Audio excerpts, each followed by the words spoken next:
This is the D6 generation with your hosts, Craig Gallant. No, cut that. Keep that. Someday it's going to be worth something. Russ Wakeland. You put me in an ATST with frickin' Wookiees attacking me and whatnot? Now you're talking. And Eric Summerer in the third chair. It's as if I've always been here. With contributions from Total Fangirl Vampires do not sparkle. and our loyal listeners. Are you crazy? That's like 400 hours of gamer nonsense. Welcome to another edition of Rapid Fire, the roundtable discussion of all things gaming. Coming at the speed of an Old West steam train, shoveling hard and barreling downhill over a bridge and through a tunnel. Ooh. Today's edition is brought to you by all of our fine friends over at Patreon, the lads and ladies who help us keep the lights on, including today Craig Blackmore, Craig Langford, the Craig Boys, Dale Coons, Dan Roberts, and Daniel. Just Daniel. I'm Geekly Minerdigan, your host. Today our panelists are Russ Thomas Wisby Wakeland and special guest Eric Harry Smith Summerer, the smooth and dulcet voice of the Dice Tower, voice actor par excellence, and the quintessential one-night ultimate werewolf storyteller. Let's begin. Issue number 1. A Rube Goldberg machine is a deliberately over-engineered device that performs an often simple task, such as making a piece of toast, in a most complicated, convoluted manner, often including one or more chain reactions. Question. What event in the Science Olympiad, named after a television show that aired on CBS from 1966 to 1973, and a series of movies that started in 1996, involves students building a Rube Goldberg-like device to perform a certain series of tasks? Heath Robinson Ross. Real genius. Jell O'Christ Eric. Mousetrap. Name me the TV show named Real Genius. Anyway, that would be Mission Impossible. Come on, guys. Those hints ticked so many boxes, and you both got it wrong. Issue number 2. For years now, podcasters and other niche online creators of wildly diverse content have used the term micro-celebrity, hopefully, usually, ironically, to refer to the very odd phenomenon they experience where, within the narrow confines of their own niche, they are recognized, approached, and otherwise treated in various ways as if celebrities in wider culture. Question. More recently in wide culture, the term micro-famous or insta-famous has come into common usage, effectively appropriating our own little tongue-in-cheek phrase. In what year did the term micro-celebrity cross over, according to online pundits, into mainstream culture? Raka Ali Russ. 2013. Esme Denters Eric. 1974. Nah, that doesn't even make sense. 2010. And of course, online pundits would know, being the quintessence of micro-celebrity. Issue number 3. Mel Torme, nicknamed the Velvet Fog because of his smooth voice, was an American musician best known as a jazz singer. He was also a jazz composer and arranger, drummer, and actor in radio, film, and television, and the author of 5 different books. Question. What famous Christmas song did Mel Torme compose the music for, co-writing the lyrics with Bob Wells? Rosita Russ. I'm dreaming of a white Christmas. Everything happens to Eric. We wish you a Merry Christmas. And that would make you both Christmassy wrong. The Christmas song. It was a gimme. The Christmas song is the actual title. Chestnuts roasting on an open fire. Anyway, issue number 4. Train robberies are an iconic element of our romanticized version of the Wild West. Not unlike our romanticized conceptualization of pirates, train jobs, especially in the Wild West, are far more dramatic and exciting in our imaginations and stories than they were in the real world, where jumping off a galloping horse onto a speeding train would prove most likely far more lethal than legendary. Question. Why was the first ever recorded train robbery in May of 1865 not considered a real train robbery? Round out Russ. The train was stopped. Iowa Eric. Because the time machine was never found again. Both of those are very close, and yet sadly still wrong. It occurred soon after the ending of hostilities in the American Civil War, and thus is treated by historians as a military raid rather than a robbery. That's it for now. Thanks for listening, and good night.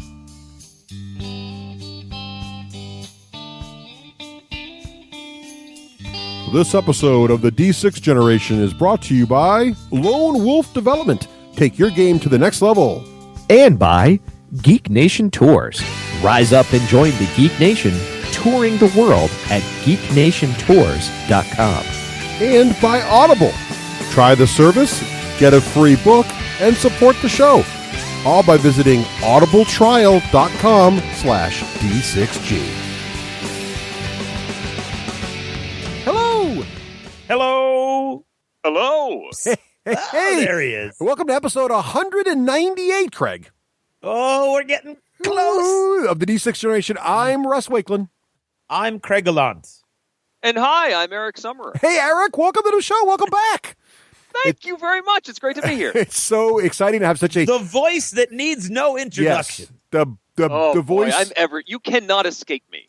I'm trying to be as ubiquitous as possible. You are ubiquitous. You're like everywhere. Every time I turn anything on, it's you. Yeah, Yes, everywhere. exactly. It's all over. So everybody, if you listen to the Dice Tower Network, you of course have heard Eric's voice, and we're very happy to have you back on the show, Eric.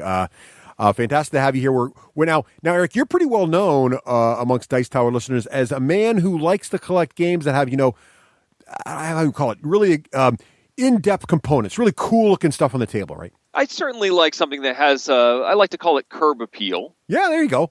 I Yeah. love that. So we thought, and I have made no bones about the fact that I like to collect a lot of bling in my board games. In fact, I go to extra lengths to find all the bling in my board games, which is really... He is blingy. So I thought maybe it'd be fun, and when Eric and I were talking about this, we thought it'd be fun to talk a little bit in this episode about crazy components, kind of like a mulling mechanics, but this time around, sort of the games that their components make the game it is, right? Without those components, it wouldn't really fly. In some cases, literally.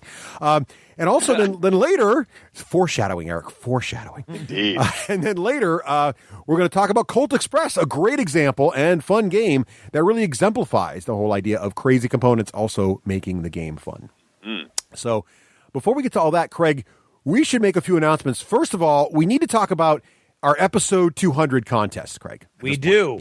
I mean, we should do something. We did nothing for episode 100. We did very little for 100, and 200's coming, and that feels like, if you do the math on... Double 100 is you what do the math on like 3.5 to 4 so we hours. should do double nothing, which technically, if my math is correct, Still is nothing. Nothing.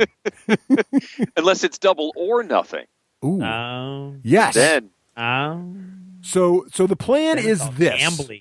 So we're asking some of our third chairs to submit some of their favorite ideas from the show, but we'd also like our listeners, you guys out there, to just submit whatever you think would be fun from the show. It can be a little soundbite talking about what your favorite parts of the show were. It can be a clip from the show. You just send us what you think one of your favorite memories or comment on your favorite memories. From the preceding 198 episodes. Yes. Roughly, I don't even know how many hours of gamer nonsense that is anymore, Craig. I just don't want to do the math anymore. I getting think too if hard. I do the math, there'll be some sort of time-space rupture. It really is best. And we'll land back in 2008. And quite frankly, there's a lot in there I would rather not relive. So send those in. We've got some really great prizes to give away. More about those in a bit, but send those ideas in. We'll get them out, and we'll have some winners for some of the great prizes we have in the D6G prize box. What I think we're going to do is take a picture of the prize box, Craig, and then the winner can choose which prize from the prize tub they want, Craig. So they can choose any amazing good games in there. That is interesting. I still have a bunch of stuff to put in there myself. There we go. Excellent. Because, as you know, Eric, I don't know if you guys do this in Dice Tower, but whenever people send us these games to review, we play them. So they're lightly used. But then we don't keep them. So we put them in the D6G prize tub, and then we give them away at various times. And quite often they send them to us after they've already sent them to us. Yes. So they're not used at all. Or they send them to us after we've already bought our own copy, which is what happens with Stronghold games. I think Bonacor waits a week to see if I buy it and then sends it. Exactly. So I got Dragon and Flagon is actually in the pile. Unopened copy of Dragon and Flagon. One of the options here, people. It's right there in the top of the box. Terraforming Mars, right there in the top of the box, unopened, because again, I got it after I bought my own copy. Yep. So there it is, untouched.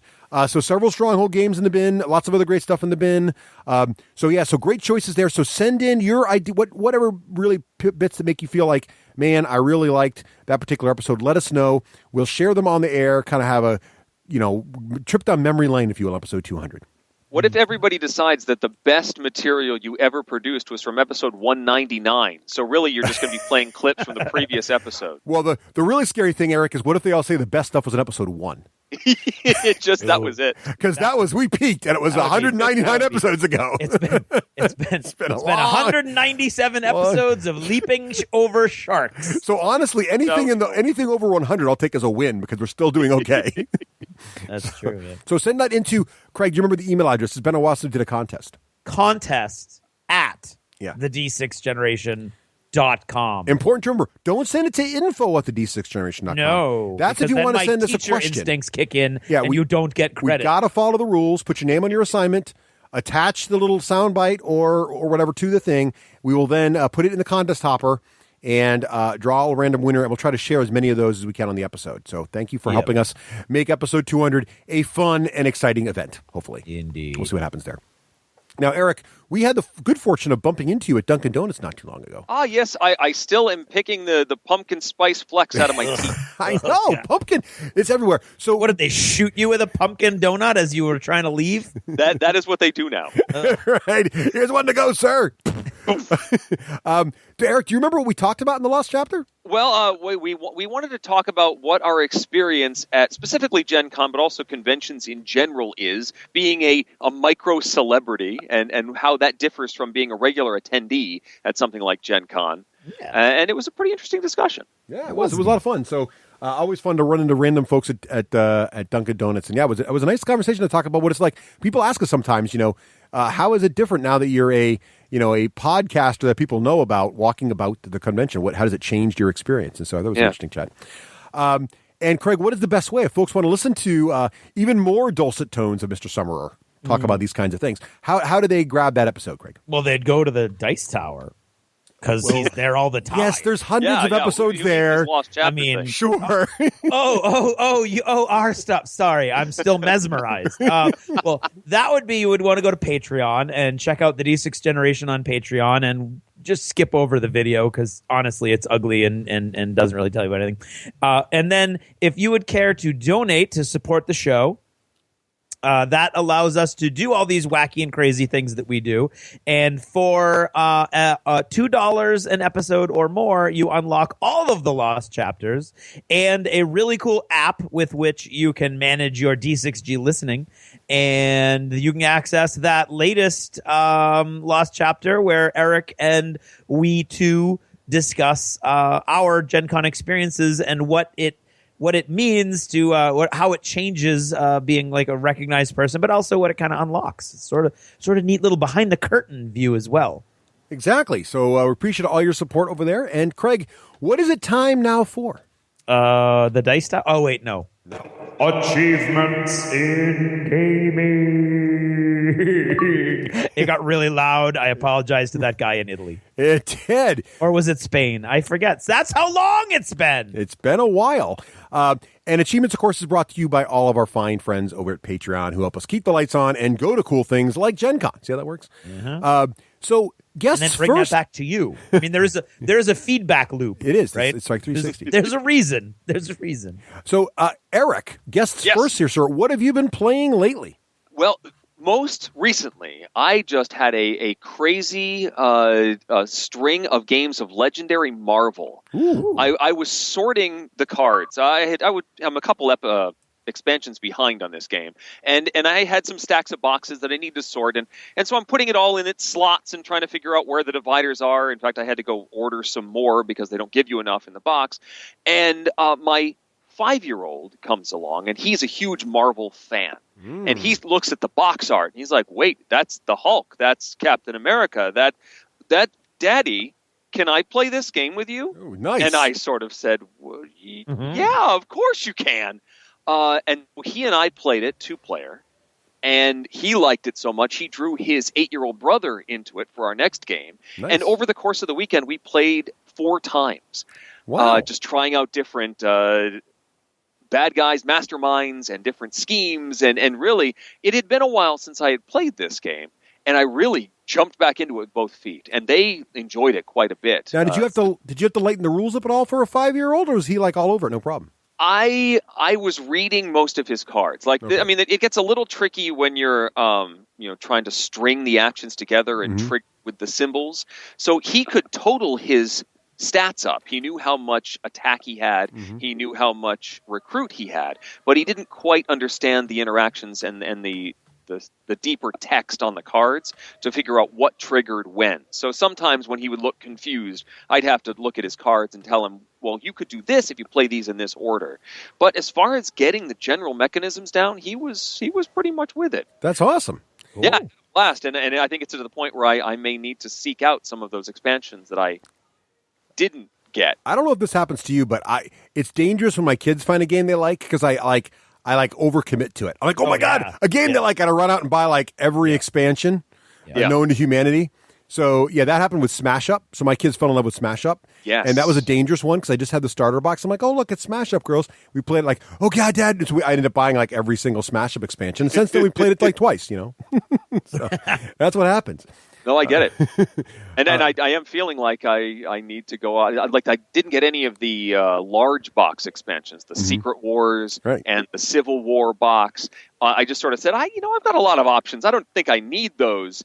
But now I might need those. But now your sons love it. So you got to get more. You got to take care of the family, Yeah. Right. What else have you been playing? Well, I got a chance to. The Dice Tower came to Connecticut recently. Yes. And so Tom and Sam and Z came to the Portal in Manchester, and I got to hang out with them and play games in my home turf, which is kind of fun. Nice. And one that Tom brought along, which isn't out yet, but it will be at Essen, is Uwe Rosenberg's latest, which is called A Feast for Odin. This is from Z-Man Games, and it is a dizzying array of options for your workers to be placed upon. Well, when you're an all-seeing God, Eric, you can really handle a lot more, things going on. It's pretty crazy. It's like 60-some options on this big action board. Ooh. And they're in 4 columns. So you've got a bunch of your workers, and you have one column that you place one guy on in order to trigger that power, but then there's the second column that you have to place 2 of your guys on to do that, and then 3, and then 4. So the more powerful actions require more workers to do. And you're trying to cover spaces on a grid to score points and prevent yourself from losing points, and you're turning certain tiles into other stronger tiles so they can be placed more easily or used in different ways. You're going hunting, you're going fishing, you're rolling dice, you're pushing your luck. There's a crazy amount of stuff going on, but I did like it. It's certainly one that you will be frozen with indecision at the beginning. I mean, you look at this, and it's so many choices. But if you're forced to do something, you start to sort of make small steps and focus on one thing at a time. And eventually, by the end, you're thinking, oh, yeah, okay, this is making sense. And I want to try it again because I know I screwed up the first time. So does the replayability of the fact that you could play it completely differently next time overtake the overwhelmingness of so many choices, kind of? I think, yeah. I mean, because there are so many choices, you can take a completely different path. You can refine slightly. There are almost new goals you can go for. There's extra islands you can buy to fill those up in addition to the one you're supposed to be filling up on your main board. And when you do that, you get a bunch of negative points. But if you have your engine moving, you can fill that up more quickly. So in your first game, you're never going to buy one of those islands because that's crazy talk. But maybe on your second game, you might go for that and try and fill all those in too. Very cool. Yeah. Neat game. So now let me ask you this. Since you're playing on home turf, do you find that you win more when you have home field advantage? Well, I think that has less to do with home field and specifically picking games that I am good at. Like Merchant of Venus did hit the table. And I usually win against newbies. So I just try and play against newbies. So you need a rule that says when you have home field advantage, you get to pick the games. Right, more or less. I think that would work. That's good. Yeah. And then most recently, I finally got a copy of the Harry Potter Hogwarts Battle. Ooh, how do you like it? I saw it at Gen Con. Well, I've played through the first 3 chapters of the game. A friend at Gen Con had it, and I played through a few, and I finally got my hands on it so I could show it to the kids, and they are very excited. It hasn't actually had a full session with them, but I played through the first 3 chapters with adults, and I really enjoyed this game. Cool. It is, in its first iterations, very basic. We're talking like Ascension level deck builder. Yeah. It's got 2 currencies, and you're only fighting one bad guy at a time, and it's pretty much set up that you're going to breeze through and win in book 1 without any real difficulty. But it's there to teach you the mechanisms. And in fact, it says you can skip ahead to book 3 or 4. I think book 3, they tell you you can skip to. If you're familiar with deck builders in general, just, plow your way through the boxes and read through the rules and all that, and you're fine. But for my kids, it's going to be, great. I mean, it's got these nice tokens that as you collect the currency, as you collect the purchasing power and the combat points, you've got these tokens that you move to your mat and then dole those tokens out when you spend them. Which at first seems redundant because, if you're used to deck builders, you're like, well, yeah, of course, I got 3 coins and I've got 4 attack and I just assign that to that and that's fine. But later in the game, once you start opening up new boxes and you add more villains to fight, there's actually choices as to who you attack on a particular turn. Do I focus on one guy? Do I spread out my attack? And this early, the early games teach you how to go through those motions so you're ready for the more complicated choices later. That sounds cool. The packaging is fantastic it's the best looking USAopoly game I've seen. Yeah. It looks like a suitcase. You open it up and the board is flush against the top of the box. Oh, cool. It's really well put together. And I'm looking very much forward to pushing into book 4 through 7 and seeing how those mechanisms add to the system. Because it's almost like a legacy game with the full ability to scale it back. Oh, that's cool. So it's like a legacy. Are there permanent changes? No.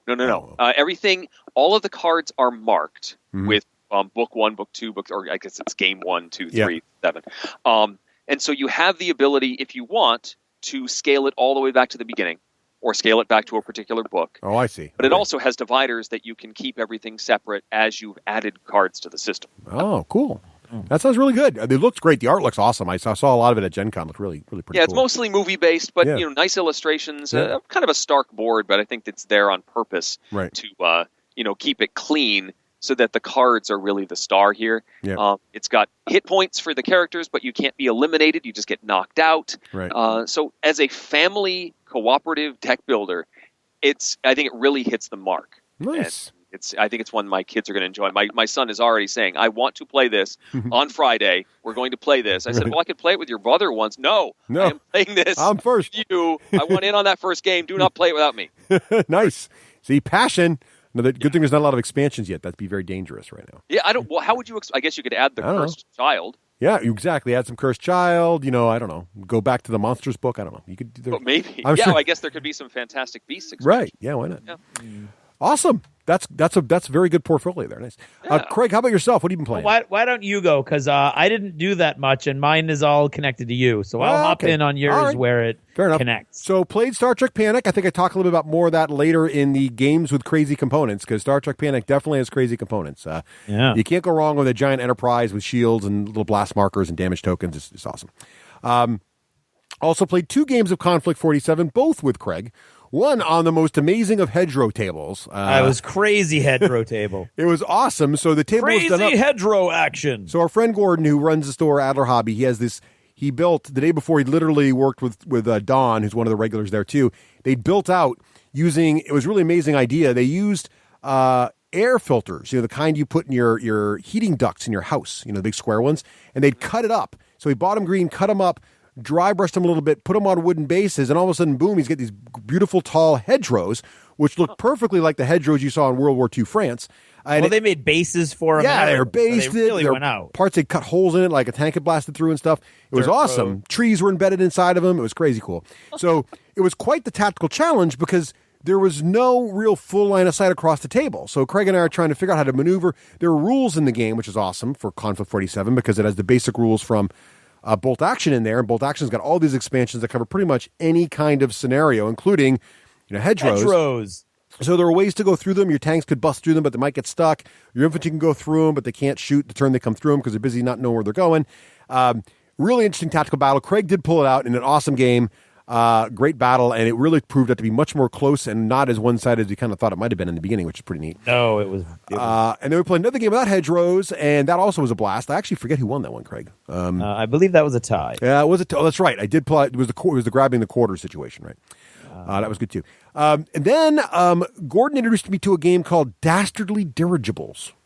Have you heard of this one, Eric? That sounds alliterative. It does. It is. I've heard of it, but haven't played it. So it's a game. Basically, you are each player gets it's a card game. Each player gets a mat And on the mat is the outline of a dirigible with a number of cards, slots that are empty, from the nose through the tail, and there's predefined slots. So there's like the forward landing gear, the forward lift, the aft lift, the crew compartment or whatever, and it's all these little sections. And then in your hand of cards, you are going to get full color versions that replace that go onto your mat and actually are the cool sections. It's a kind of a interesting kind of go fish kind of mechanic, very simple mechanics, but essentially you're trying to collect the right parts so that at the end of the round, you have built a dirigible on your mat that is as of many matching sections as you can, while your opponent tries to do the same thing. But there's these cool little action cards that come up in time in your hand that allow you to sabotage a piece of your opponent's dirigible and blow it up, or swap it with one of your pieces. But the interesting thing is, when you put a piece down in your dirigible, so if I say I'm going to put down the nose cone in my dirigible, your opponent, if he has a nose cone, must also play it from his hand onto his dirigible, which is interesting because now it could break his set. Because if he's already got a nose cone down that matches 3 other parts of his dirigible, and he's now forced to play a new nose cone in his hand, so what ends up happening is you try to strip your hand as much as you can before your opponent goes, so it's less likely that he has a card that's going to force you to play more. Which is really kind of interesting mechanic. So it's a very simple game, but it's a lot of fun, and the theme and art is a lot of fun too. So I enjoyed that one. Very fast, easy to learn. 2 sessions of Level 7 Omega Protocol. The band is back. We're playing the expansion now. And I've been painting all my guys up now that I'm airbrushing. I'm just cranking out dudes. So we had a lot of fun with that. I have lost both games as the Overlord, which is fine because this is the kind of game, in this campaign mode, if the Overlord wins, the game is over. So as you may remember... The campaign is over. The campaign's over, yes, because the fluff of this is that you're a tactical squad going into a base, and each week when you play a level of the game, it takes about 2 hours to play a level. You then can pause the game between levels, and the team is moving down to the next level. All wounds they have carry over, and any time they gained or lost, if they took too long to finish the mission or finished it quickly, that removes or adds to the time for the next level. Interesting. So the game progresses in that way, plus any gear they find they keep. But if they lose a level, they lose. So the only way they can win is to beat me on every single level all the way to the bottom and complete the final mission, which is pretty neat. So as you may think, the earlier levels are a little easier. But what I'm trying to really get to them to do is to stall, take a little longer than they need to. Right now, they are 1 turn behind par. So they're technically over par by 1. So that means they're down a turn, which is good. But made a lot of fun, and I'm liking the expansion. There's some crazy cool beasties in there, good stuff there. And then finally, we played. Craig and I played a couple games of Colt Express. I've been playing it like crazy with my family recently, but Craig and I just got in our first couple games together and with a couple of our gamer friends, and it held up just as well with our gamer friends as it did with my family, and more about that, of course, later this episode. So Awesome. So, Craig, do you have anything to add to that list? No, I just, last week we kind of had our gaming curtailed because Gordon went on vacation and we didn't know about it. So we had a nice leisurely dinner and then just showed up at the dark and closed game store. And went home. Went home. Yeah, well, these things happen. I did modeling. I went home and did some modeling. Well, that's good because you have a long modeling list. Not as long as yours. I'm trying to pace with you now. Airbrush. I got you on the way and keep up with you, man. If you want to, I've had to bring in new technology, Craig, to keep up with your amazing painting speed. You know what this is? This is what was his name? The guy who was driving in the stakes by hand, and they brought in the machine to drive. Oh, John Henry. Are you John Henry? There you go. I'm gonna beat you and then die. Okay, that's fair. Well, let's let our guests go first. So, Eric, what have you been doing for modeling? Well, let's see. About a year ago, I purchased some paint for my Mice and Mystics figurines. Nice. Now, good, because it all starts with the paint. Did you apply the paint in any way? No. Oh, well. No. I keep intending to start this sort of thing. And part of it's time. Mm-hmm. I want to actually have the time to do it right and actually, get something from start to finish. Right. And that just never seems to happen. There's always some other project that gets in the way, and it just hasn't been as much of a priority as I'd like it to be. But I have had a construction bug itched, I've focused that attention into building a biohazard containment unit. Ooh. This is from Broken Token. Have you guys I think I saw you tweeting these pictures. Yeah. Yes. So Broken Token usually makes inserts for boxes. Yes. The stuff that fits inside the box. But there are a few products that are dedicated boxes on their own. And this is one of them. And they call it the Biohazard Containment Unit. It holds Pandemic. And it holds all of Pandemic, at least all of the standard games. So all of the expansions, 3 expansions of Pandemic, the base game. All the cards go into slots. Everything fits into boxes. There's even this cool tray system that holds all the pawns. Nice. Really, it's a stellar piece of work. But it took me a good hour to put together. Yeah. Just because you have to unpack everything and figure out what all the pieces are and try not to snap them, because while it's solid, it's not that it's a little brittle when you put this thing all together. But once it's done, and you do have to glue a little bit because some of those joints are a little loose. Yep. But once you're done, you have a carrying case that works very well for all of Pandemic. Don't turn it upside down. It's not that robust. Right. That took me a while to fix. I did it I'm doing a video review of this, one of my few actual video reviews of this unit, and on camera I flip it over and then turn it back and in horror lift the thing up. And, What have I done? What have I done? But it's really, it looks neat. It's got a nice biohazard symbol on the top. It feels solid. It holds everything. If you are as troubled as I am that Pandemic no longer fits in the box, This fixes it. it's a fun project to put together, and it holds the game pretty well. I have to say, I had a similar experience. I put together the Broken Token set for the box insert for Blood Rage, which holds that and all the expansions, and it manages to fit it all back into the original Blood Rage box. And it was similar a lot. It took a while to put together. Looked absolutely beautiful. Totally held all the bits, and it holds. You can even invert the box for that one. Yeah, that one, because they've got the figurines. Yeah, they're all held in these very clever, racks. yeah, very clever little racks, and it looks those are awesome. amazing. Yeah, it looks really fantastic. So yeah, I can't speak highly enough of their stuff. Very, very nice stuff. Craig, what about you, sir? So your list is mighty long. Well, it's not as mighty long as yours. Well, I don't know. Go for it. Well, let's see. My list it's all for Conflict 47 right now. Yeah, there you go. And it's pretty much dictated by what I would say is a poorly organized release schedule for the U.S. player of Conflict 47. Yeah, because it's forcing you to buy stuff, that's not for Conflict 47. Right. Exactly. Because there's no Conflict 47 stuff available for the U.S. player other than the starter box. Well, so you get the starter box. You got some cool stuff. I got my heavy infantry. I had them right off the bat. You got your cool walker. I got him right off the bat. You got my cool tank. I got that right off the bat, and that's it.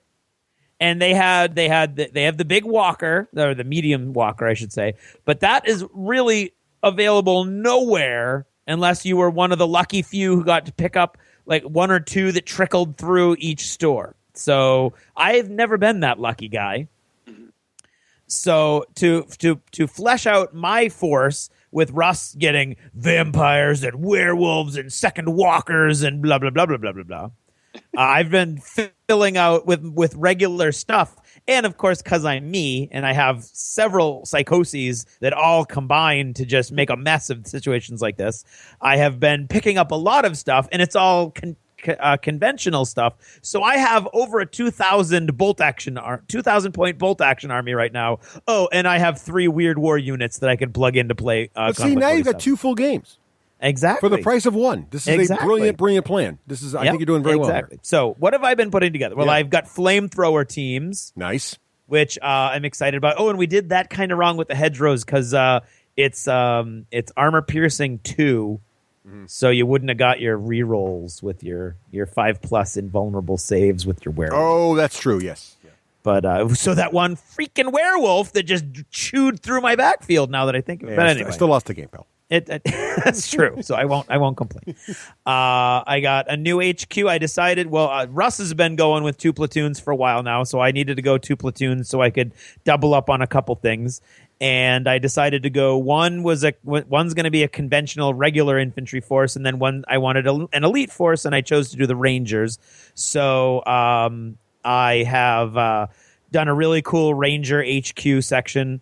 And then, of course, I sent away to Warlord because that's the only place you can get most of this stuff right now. Warlord's got these awesome decal sheets for specific infantry units. So I sent away for the Ranger one. And what I got in return, they accidentally instead sent me the Airborne one that comes with the new Airborne box. So it's not even one unit. It's not like the Screaming Eagles or the 82nd. It's half and half. So you don't have really enough to do anything. So that was kind of annoying. More on decals later. But anyway, so I'm doing that. I'm fleshing those out. I got a 105 millimeter howitzer that I finished. that worked. Like, did it shoot? Oh, it shot your tank. That's right. Yes, and it's almost never going to actually penetrate the tank, but it did load you up with pins, so that was nice. Very annoying. And then a 60 millimeter mortar, which I think got pinned down right at the beginning of the game and did very little. That's right.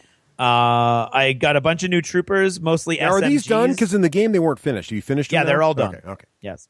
A bunch of SMGs to flesh out my Ranger units and a bunch of bar. I got right now I'm looking at Artisan and Black Tree Design to get to flesh out units that or models that Warlord doesn't sell. And Black Tree Design, they emailed me the day after I ordered it, and they're like, well, you chose this group of 4, and unfortunately we've gone through our warehouse and we can only find 3 of them. So we were wondering if we'll send you those 3, and then is there another pack of 4, and we'll throw that in on top of it.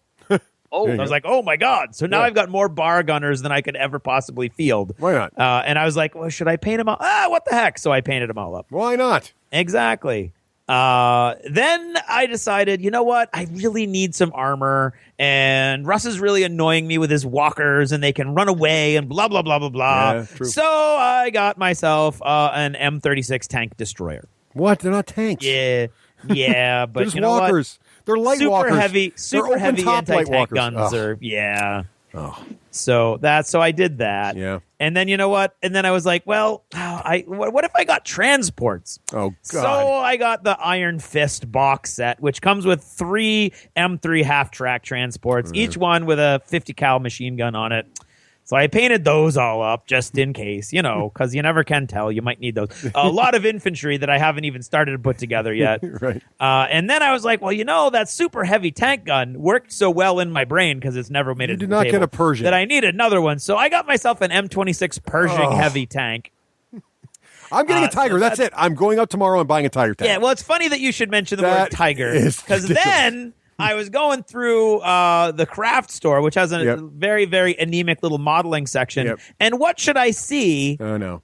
But a perfectly scaled tiger shark. Yeah. So I got an awesome airplane, and I think I may have to use an Army Air Corps spotter the next time we play. See, that's it. So I went out. Now, one thing you should know is that, for listeners should know, is that what's cool about the fact that the bolt action rules are heavily shared by the Conflict 47 rules. Yeah. So there's a book out for bolt action called Tank Companies, right? Or Tank Battles. Tank Wars, right? But it basically has rules for making entire companies in bolt action out of tanks. So you can have entire platoons of just tanks, right? Yeah.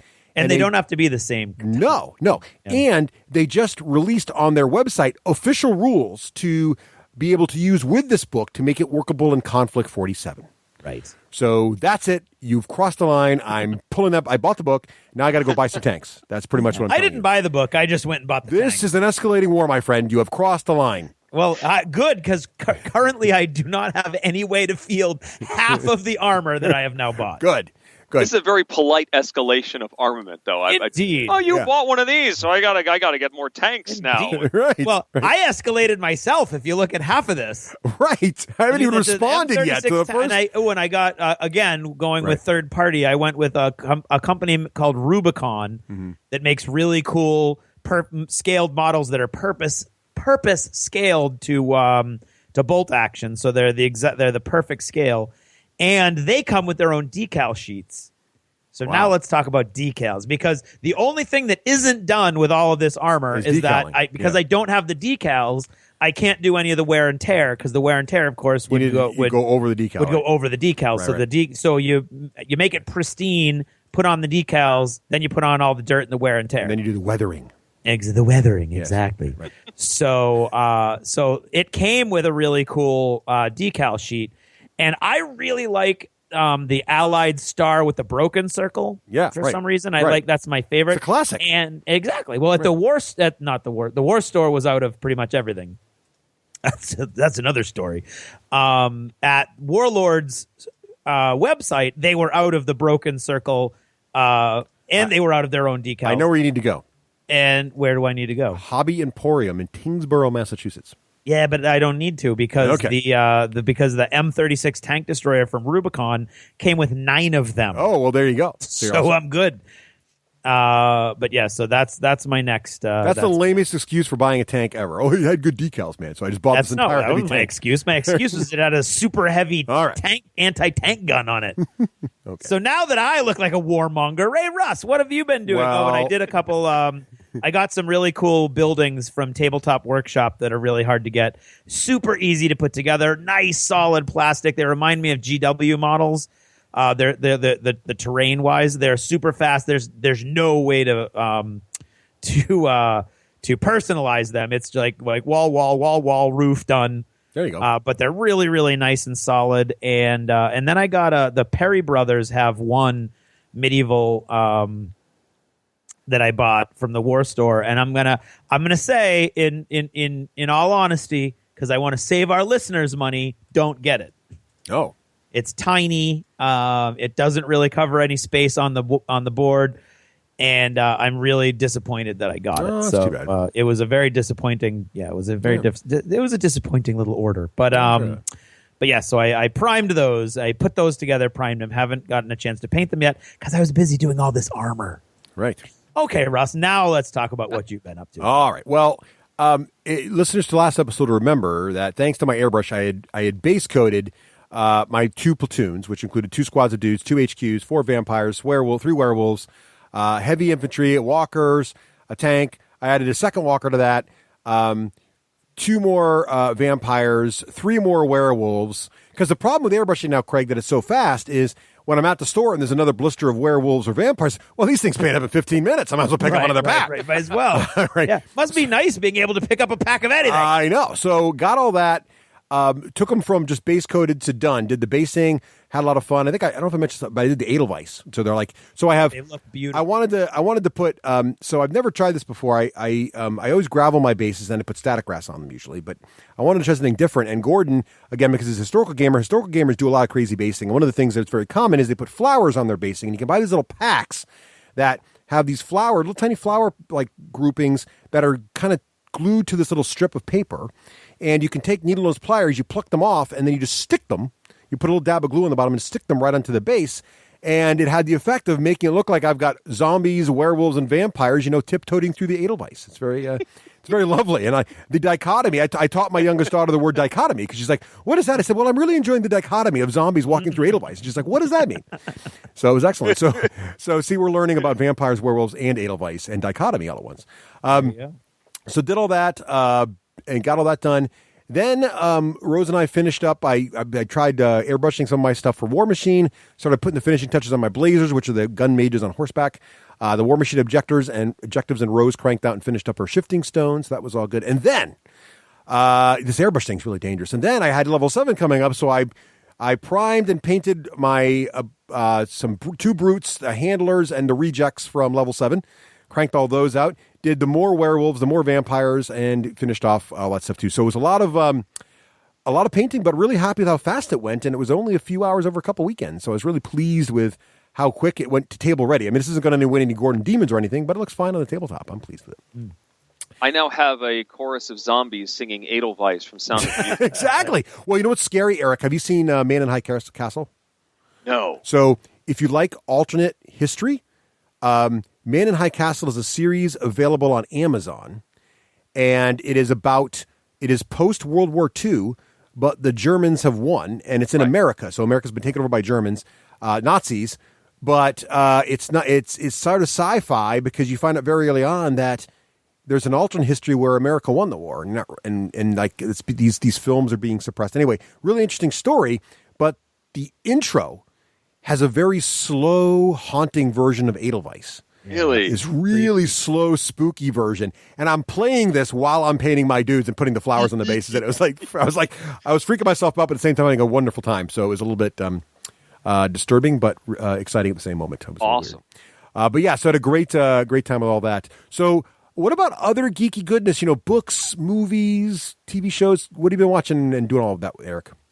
Well, most recently took my boys to see Kubo and the Two Strings. Oh, how'd you guys enjoy that? The boys were a little. It gets a little scary at times, so they sort of responded negatively to that. But I think they enjoyed it. My youngest really enjoyed the monkey character. Yeah, the monkey was awesome. But I loved this movie. Stylistically, it's just so original and unique, and the storytelling of the whole thing, being my job, it's something that I really connected with. That this main character is a storyteller, and he manipulates the audience, and he just has them in the palm of his hand when he's doing this early scene in the movie. He's telling a story with like these magic origami puppets, and just has them all enraptured. And I love that stuff. It was so cool. Really fun movie. I can't wait to pick this one up when it's out on home video. Yeah, I really liked it too. Same reaction. My girls loved it too. They thought the ending was a little bit sad. Yes. But I said, if you think about it, everything ended off better than it started, though. Yeah. Like if you kind of walk through it and they're like, oh, yeah. So it kind of was a happy ending, as if it could be happy. It's a bittersweet ending. But I loved it. I was with you. The visual styling was great. Seeing true stop animation again was always a treat. Oh, yeah. And they do some cool stuff in the credits to show you the making of. How they did it. Yeah. I really liked it. And I thought the storytelling, I think it deserves to be nominated for some Oscars of some kind, because the way the storytelling was done, I thought was fantastic. Oh, definitely it should be up for Best Animated Picture. Oh, sure. Yeah, right. I mean, for sure. Absolutely. Yeah. It was solid. Really, really good movie. Yeah, agreed. As far as new TV, we're into the new season, and so I'm only a few episodes into The Good Place, which is the Ted Danson and is it Heaven? Yes, and so she's in this good, wonderful utopia, but she doesn't belong there. Very quirky humor, lots of special effects as wacky stuff happens. So this utopia starts becoming glitchy, and there's a mystery element, like why is she there? Who else shouldn't be there? It's pretty neat, and so very funny, quirky. I don't know how long it will last. This is one of those that's so unique that it may not connect with people terribly easily, and may not last very long. So certainly, try this one out while it is on the air, because I think it's worth it. Sounds like that. What was the show, Russ, that you loved with the pie maker in it? Oh, Pushing Daisies. Yes, Pushing Daisies. Yeah, that show was like awesome. Awesome, quirky, and didn't survive because of it. That show was so good. No, I missed that show. I still miss that show. Yeah, me too. So definitely gotta check out The Good Place then. Yeah, absolutely. I do want to check that out. I got to check that out. One that's a little more straight, I guess it's as straightforward as you can be for being half animated, is Son of Zorn. I've seen the trailers. Is it any good? I haven't watched it yet. I guess the first episode was on demand on my cable, so I've actually seen the first episode. It's funny. It's extremely quirky.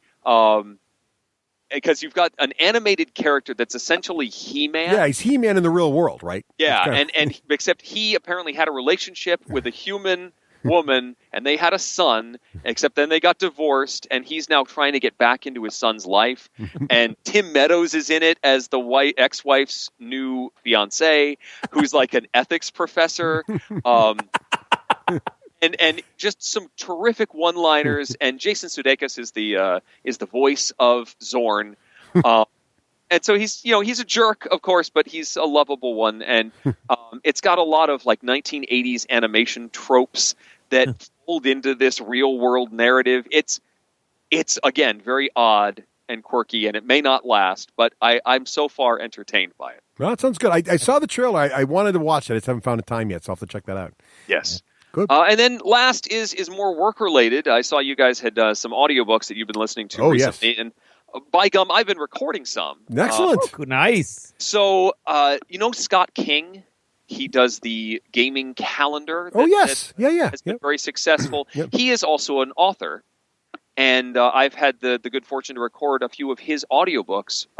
Recently, he wrote a novel in 5 days. Wow, jeez! From start to finish, wow. And he did he sleep at all? Did it. He slept a little bit. He had to exercise and take care of himself, but he made it from the beginning to the end, and I think it's like 47,000 words. Wow. And so he finished this book and then wrote a book about writing the book. And so today I finished doing the book about the book. That's very meta. And tomorrow I will start the book. That's super meta. Oh. Yes, it's layers upon layers. And in fact, in the book about the book, he talks about me recording the book by name. And so today I had to refer to myself as an excellent narrator. My name. It's weird. That's awkward. But yeah, I'm working. That's all kinds of meta. It is very entertaining though, and also on the horizon after that book, which is called Ameriguns. It's a thriller. Koban Conflict. Ooh, the next Koban book. I've enjoyed your work on those earlier books, Eric. I'm looking forward to those are fun, and they've sold very well. Which is, they're great. The story's really good. I'm really liking the plot there. Yeah. So that's book 6 of the major sequence. Yeah, right. And that I start on right before I head to Essen. So that's nice. on the You got a busy month ahead of you here. Oh man, I'm booked solidly into Thanksgiving. I feel so privileged you took time out of your schedule. This is awesome. Yeah, no kidding. Now I have a question for you, Eric. How long does it take you to record a book? Like a Koban book? Well, Kobans are long. It takes me about 2 hours to record every 1 hour of final audio. Just taking breaks and making mistakes and all of that. Right. So generally a 10-hour audiobook is going to take me 20 hours in the studio. Right. And that's maybe 4 days. Yeah. Hmm. And the Koban books are like in the 20s, aren't they? They are. Yeah. I booked. I think I booked 7 days in the studio for this one. This one's a little shorter than the other ones, but other Koban books, it's taken me 12 days.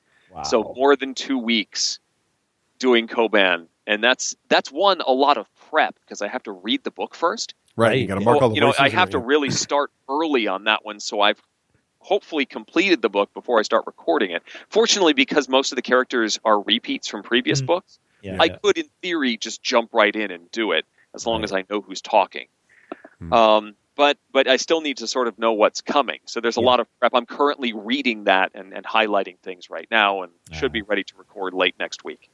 That's what a professional looks like, ladies and gentlemen. Consummate professional. He's reading and highlighting. Exactly. That's how I know who talks. Yeah. Right. Yeah. I do it on the iPad. I've got a program called iAnnotate. And nice. I go through and highlight in like a dozen different colors.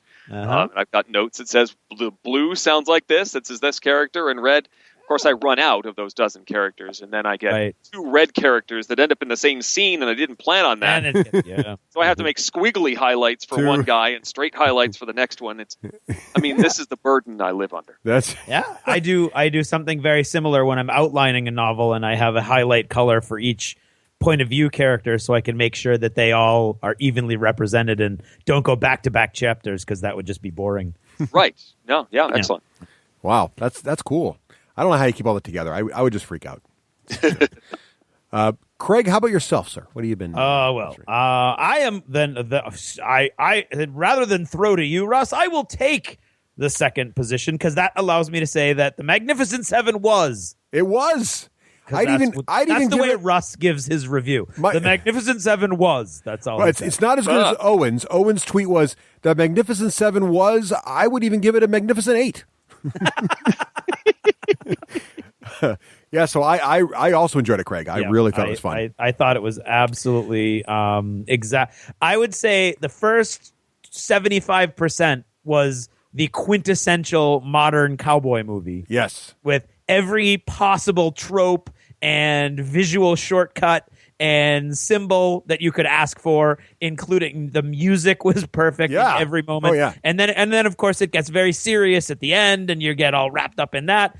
But it is such a rollicking romp for the first 75% that I was with just a big giant grin on my face the entire time. Yeah. And you kind of knew where the end was going, because you probably saw the original. I mean, if you know anything of the original or the Seven Samurai. Right. But I'm a giant, unabashed Chris Pratt fanboy. Yes, so and he stole the show there too. He did again. Yep. What else are we doing? So then there was I finished the Shattered Sea series by Joe Abercrombie. So how'd you like it? And I loved it. I will say that the middle book, just today actually just finished the final book, Half a War, but I would say the middle book, Half a World, was maybe my favorite Joe Abercrombie book of all time. Like, I got really invested in the. Really? Nice. He does lots of really. There's a lot going on, like, deep down in the books that he writes that you could, like, analyze for days. And there's all kinds of interesting patterns that he puts into his books that I don't even know what the purpose is in some points. In this, it's a trilogy. Book 1 has one point of view narrator, or not narrator, but point of view character. Book 2 has 2 point of view characters, and book 3 has 3 point of view characters. And and they're never the same. So after he leaves behind one point of view character, that character is still in the story, but now you get to see them from another person's perspective, which allows for all kinds of really cool interplay, but also allows now, if that character's motives change, you don't know it. And so you see character development from internal and external character development, which, I mean, it's very, very cool. It's not nearly as nihilistic as the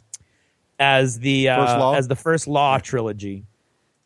Or the other books that take place in that time in that story, which is not to say he's not like George R.R. Martin level character killer, because he is still.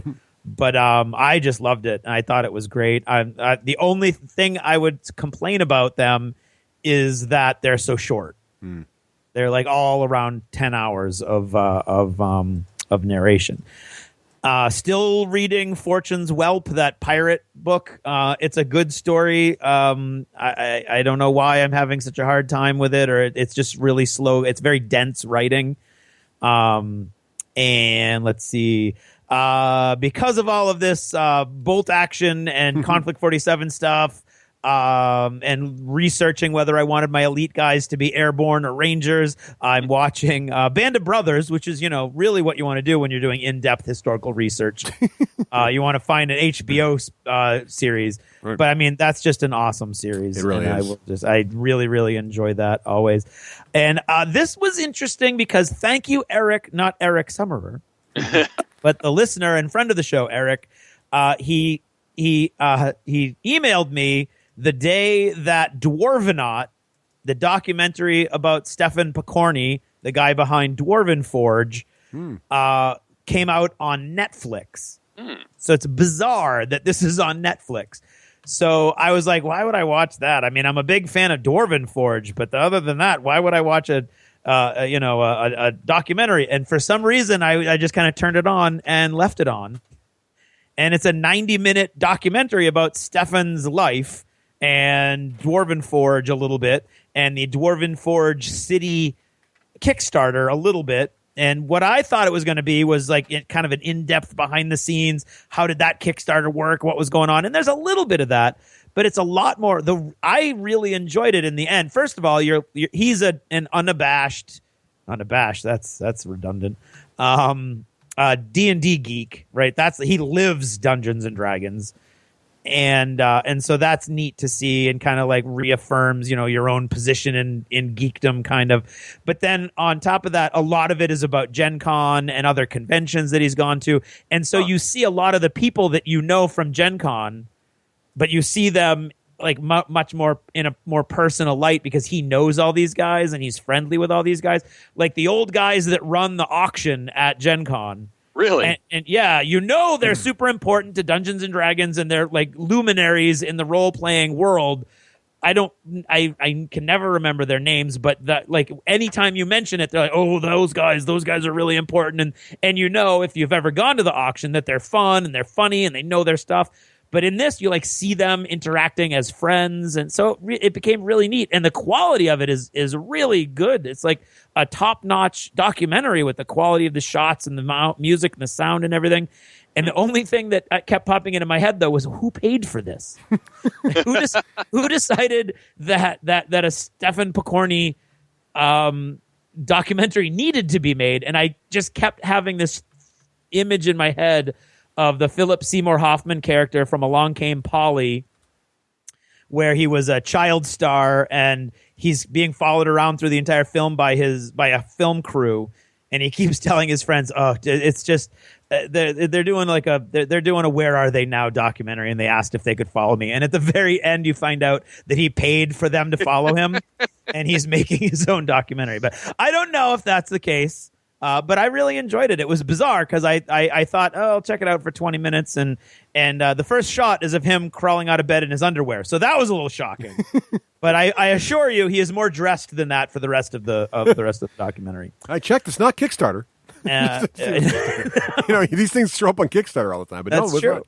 No, it wasn't on Kickstarter. No, it was just something that all of a sudden, like I think I saw an ad for it, like a print ad at Gen Con. Yep. And it's really neat. But at the same time, like in the documentary, he goes to Italy to recreate trips that he went on during his life. Oh, wow. That he's like, and at that time in my life, for inspiration, and I fled and I went to Italy. And there he is in Italy. He's walking on. It's like one of the documentaries. The early explorers in Italy discovered that metal. Exactly. I'm like, so the documentary, somehow he got him anyway. But it was awesome. It was really neat to just see a lot of the people that I have known sort of at a distance involved in this story. Longmire is back on Netflix, the new season, so that's super exciting. I haven't even started yet because I've been watching Band of Brothers, but that's going to be the very next thing that I watch.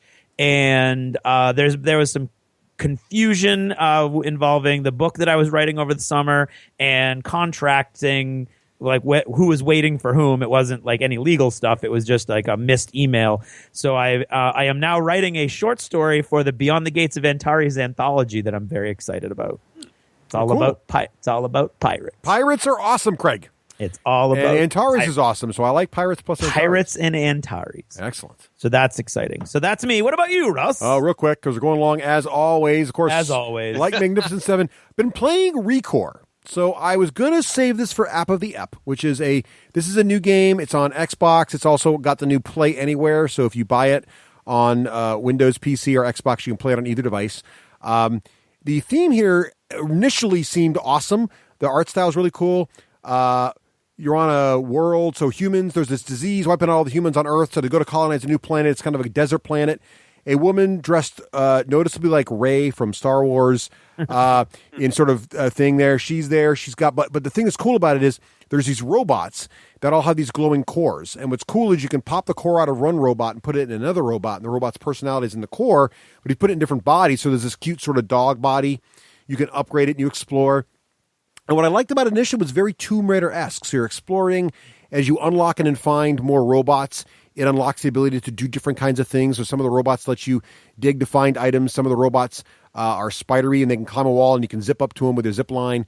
Things like that. Really cool. I thought it was more like a Tomb Raider, but eventually, unfortunately, in the second half of the game, and I was really enjoying it. And the ratings on like Metacritic, like 40. And I'm like, 40 out of 100, this is a really fun game. The story's compelling. The graphics are good. Gameplay's fun. Yeah, there's a few bugs here and there, but I wouldn't kill it for that. But then I got over halfway. And the second half of the game, I just think they ran out of budget. Because basically, you get to this giant tower, and there's apparently like 5 to 6 levels in this tower. And each level is sort of like Tron discs. You walk, and it's a platformer. You hop and try not to die. And every time you die, you go back. And then when you get through level 1, it says, now go collect 10 more gems and come back to unlock the door to go to level 2. Now, to collect more gems, you got to go back out into the world. No new levels, all the levels you've done before. And you just got to find these gems that are scattered everywhere. It's just like hunt and collect. And they're just scattered everywhere. So unless you're a completionist and you enjoy looking in every nook and cranny, suddenly the story just runs out and you're just walking all over the world trying to find stuff. And it was unfortunate because I think the first half of the game was really compelling and interesting. And it was too bad that the second half of the game is where it crashed. So I think it might be one of these examples where they had a release date they had to hit or a budget ran out or something, which is too bad because it had such potential. But that's a shame. Disappointing. I've been rewatching Buffy the Vampire Slayer with my girls, Eric. Now, one thing, they are totally enjoying it, but it's led to two interesting situations.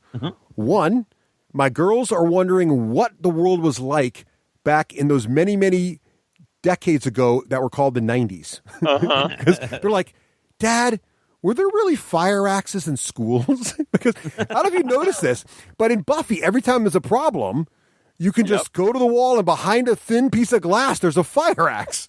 And I thought this was particular to Buffy, but then there was just a trailer in front of Magnificent Seven for this new comedy where one teacher challenges another teacher to a fight in the schoolyard. And in the middle of the scene, the one teacher who challenges him looks up on the wall, and sure enough, there's a fire axe, and he grabs it and comes after the other teacher. I'm like, where are these fire axes? Because my daughters are like, there's no fire axes at school, Dad. And I'm thinking, I was thinking maybe there were fire axes at one point, and since 9/11 and all the attacks in schools, maybe they removed all weapons. But then having seen this other recent movie, I wonder if this is just kind of a trope. That is one of those Hollywood myths that there actually aren't any fire axes in schools, but you need something. So I thought that was pretty interesting. The second thing, also, they've noticed that nearly every tough situation that Buffy or her friends get into couldn't happen today, because today everybody would have a cell phone. Every single time. It's like, where's your cell phone, Dad? They didn't really have cell phones back then. Right. Well, that's when we're doing, we do almost predominantly farces for the plays that we do. And most farces were written in the 80s and the early 90s. And we're always facing the same thing with the students. They're like, because half of the comedy is about that phone cord getting wrapped around somebody's ankle and then phone cord, and they're going, phone cord. This would be totally a different story if everybody had cell phones. Yeah, it'd be like 10 minutes long. Yeah, that'd be the end. Or the misunderstandings don't exist because you could just call somebody up and say, "Wait, what did you mean by that?" Exactly. And so you know what that tells me is that the 80s and the 90s were a more interesting time to live. Well, or writers just have to write into the fact that there's no cell signal in all these places. Trap them in a basement or something. And the other thing I noticed about Buffy, I hadn't really remembered, because it's been a very long time since I really watched the series all the way through from beginning to end, was there are quite a few famous folks involved in the show. So John Ritter was just John in a cameo as a man that Buffy's mom dated. Ted, right? Yes, very good memory. Seth Green is a recurring character on the show, pretty much a side character that shows up in almost like every other episode, who's a person who has an early crush on Willow. And is also a guitarist. And then the actor who played Quark is Armin Shimmerman. Yes, he is the principal at Buffy's school during the first season. Yep. I'd forgotten that too. I'm like, oh my God, that's Quark. And I'm having a lot of fun watching the show. Actually, Buffy stands up. Is short of the time, the time issues. The show actually stands up and is really compelling. My kids are loving it. They're really very engaged with it. Really enjoying the show. So I've tried other shows like Hercules and Xena. Do not stand up. Other shows like that. They barely stood up for like a week after they first came out. True. I mean, Hercules and Xena are referenced on Buffy quite a bit, but they are not actually, they don't stand up. And finally, speaking of Audible, which again, if you want to listen to Audible, whether it's the dulcet tones of Mr. Summerer or any of these books you recommend, please go to the D6generation.com and click on the Audible link, where you will get a chance at a free trial and a free audiobook that's yours to keep. Even one of those great books recorded by Eric. I'm listening to Sibylla Burns, which is the fourth book, I think, in the Expanse trilogy? I think so. Which is no longer a trilogy now. So I'm really enjoying it. Craig, you had me nervous, Craig, because it does shift a little bit some of the focus, but I haven't read any of their work in a while. I'd taken a break, and then I watched the series on Sci-Fi, season 1, got back into it, so I picked up this book, and I'm actually really digging it. I've forgotten how much I like his writing style. I forgot how much I like all the main characters. Their writing style, yes, correct, as two authors. Really enjoying it, so I'm back into it. I'm loving it.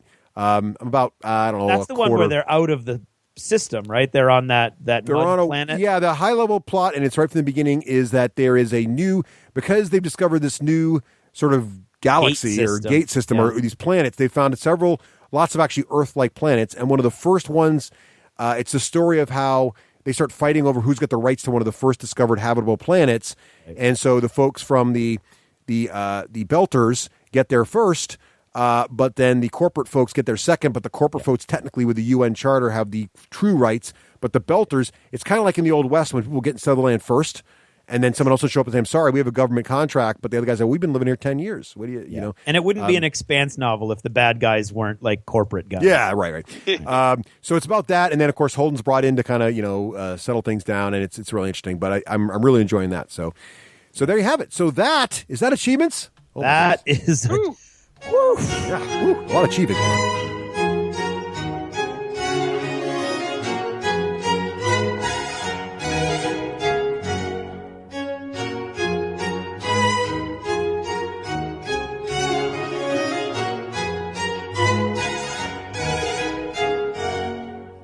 And now, in an attempt to bring a small amount of dignity and decorum to this otherwise base form of entertainment, and I use the term loosely, I am proud to present... Oh, get on with it. It's time for App of the Up.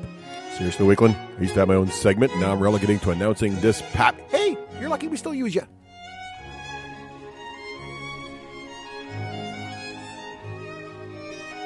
Hey, and welcome to another App of the Ep. This time around, I wanted to talk about it's actually not a really super new game, but I just discovered it thanks to one of our listeners on Twitter.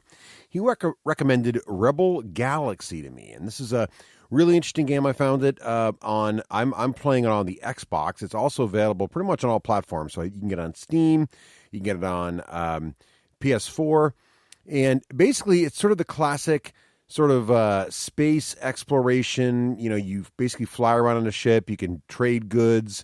You battle bad guys. You upgrade your ships. It's kind of like a space sim RPG, kind of in the genre of the old classic Privateer or maybe some of the newer stuff like Elite. But unlike Privateer or Elite, it's a little different combat system, which already intrigued me. So, well, really, a couple things about the game intrigued me right off the bat. One, it's affordable. It's under $20 for the console versions. You might even find it cheaper. Various Steam sales available, so it's not too expensive. Also, the theme is really good. Now, it's obviously it's not a AAA title in terms of the character renderings and necessarily the graphics. Some of the characters you'll meet on the various space stations and in the bars, sort of, the CGI drawing style is a little dated, but however, it's very charming. It looks nice. And of course, the space battles look great. The ships look great. But what's neat about it is it's kind of got sort of that old Western space feel, a little bit of that Firefly twang, especially the very, very twangy music.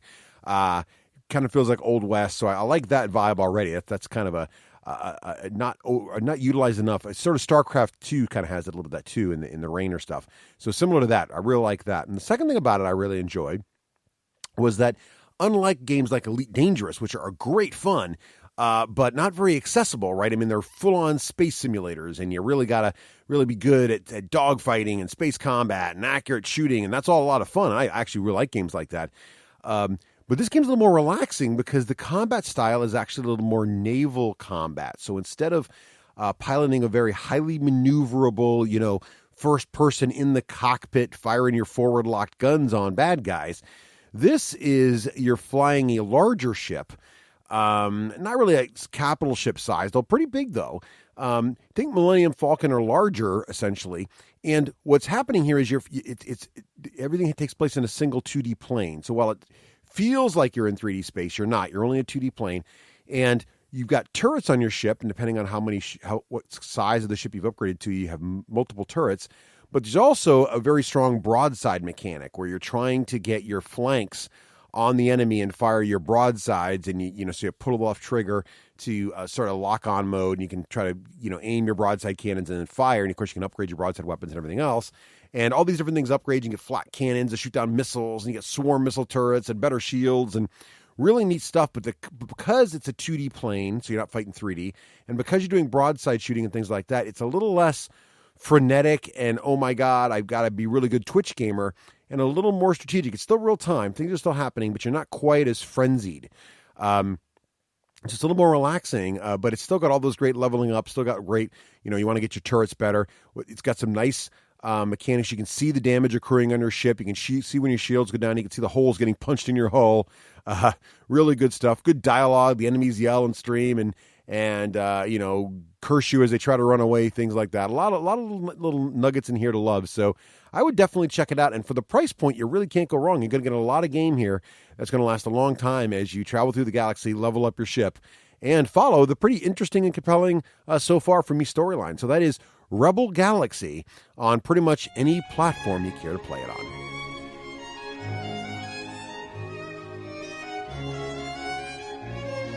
Thank you for listening to another scintillating edition of App of the Ep, a segment in which, hey, less of that, more just getting on with the show.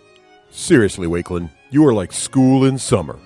No class.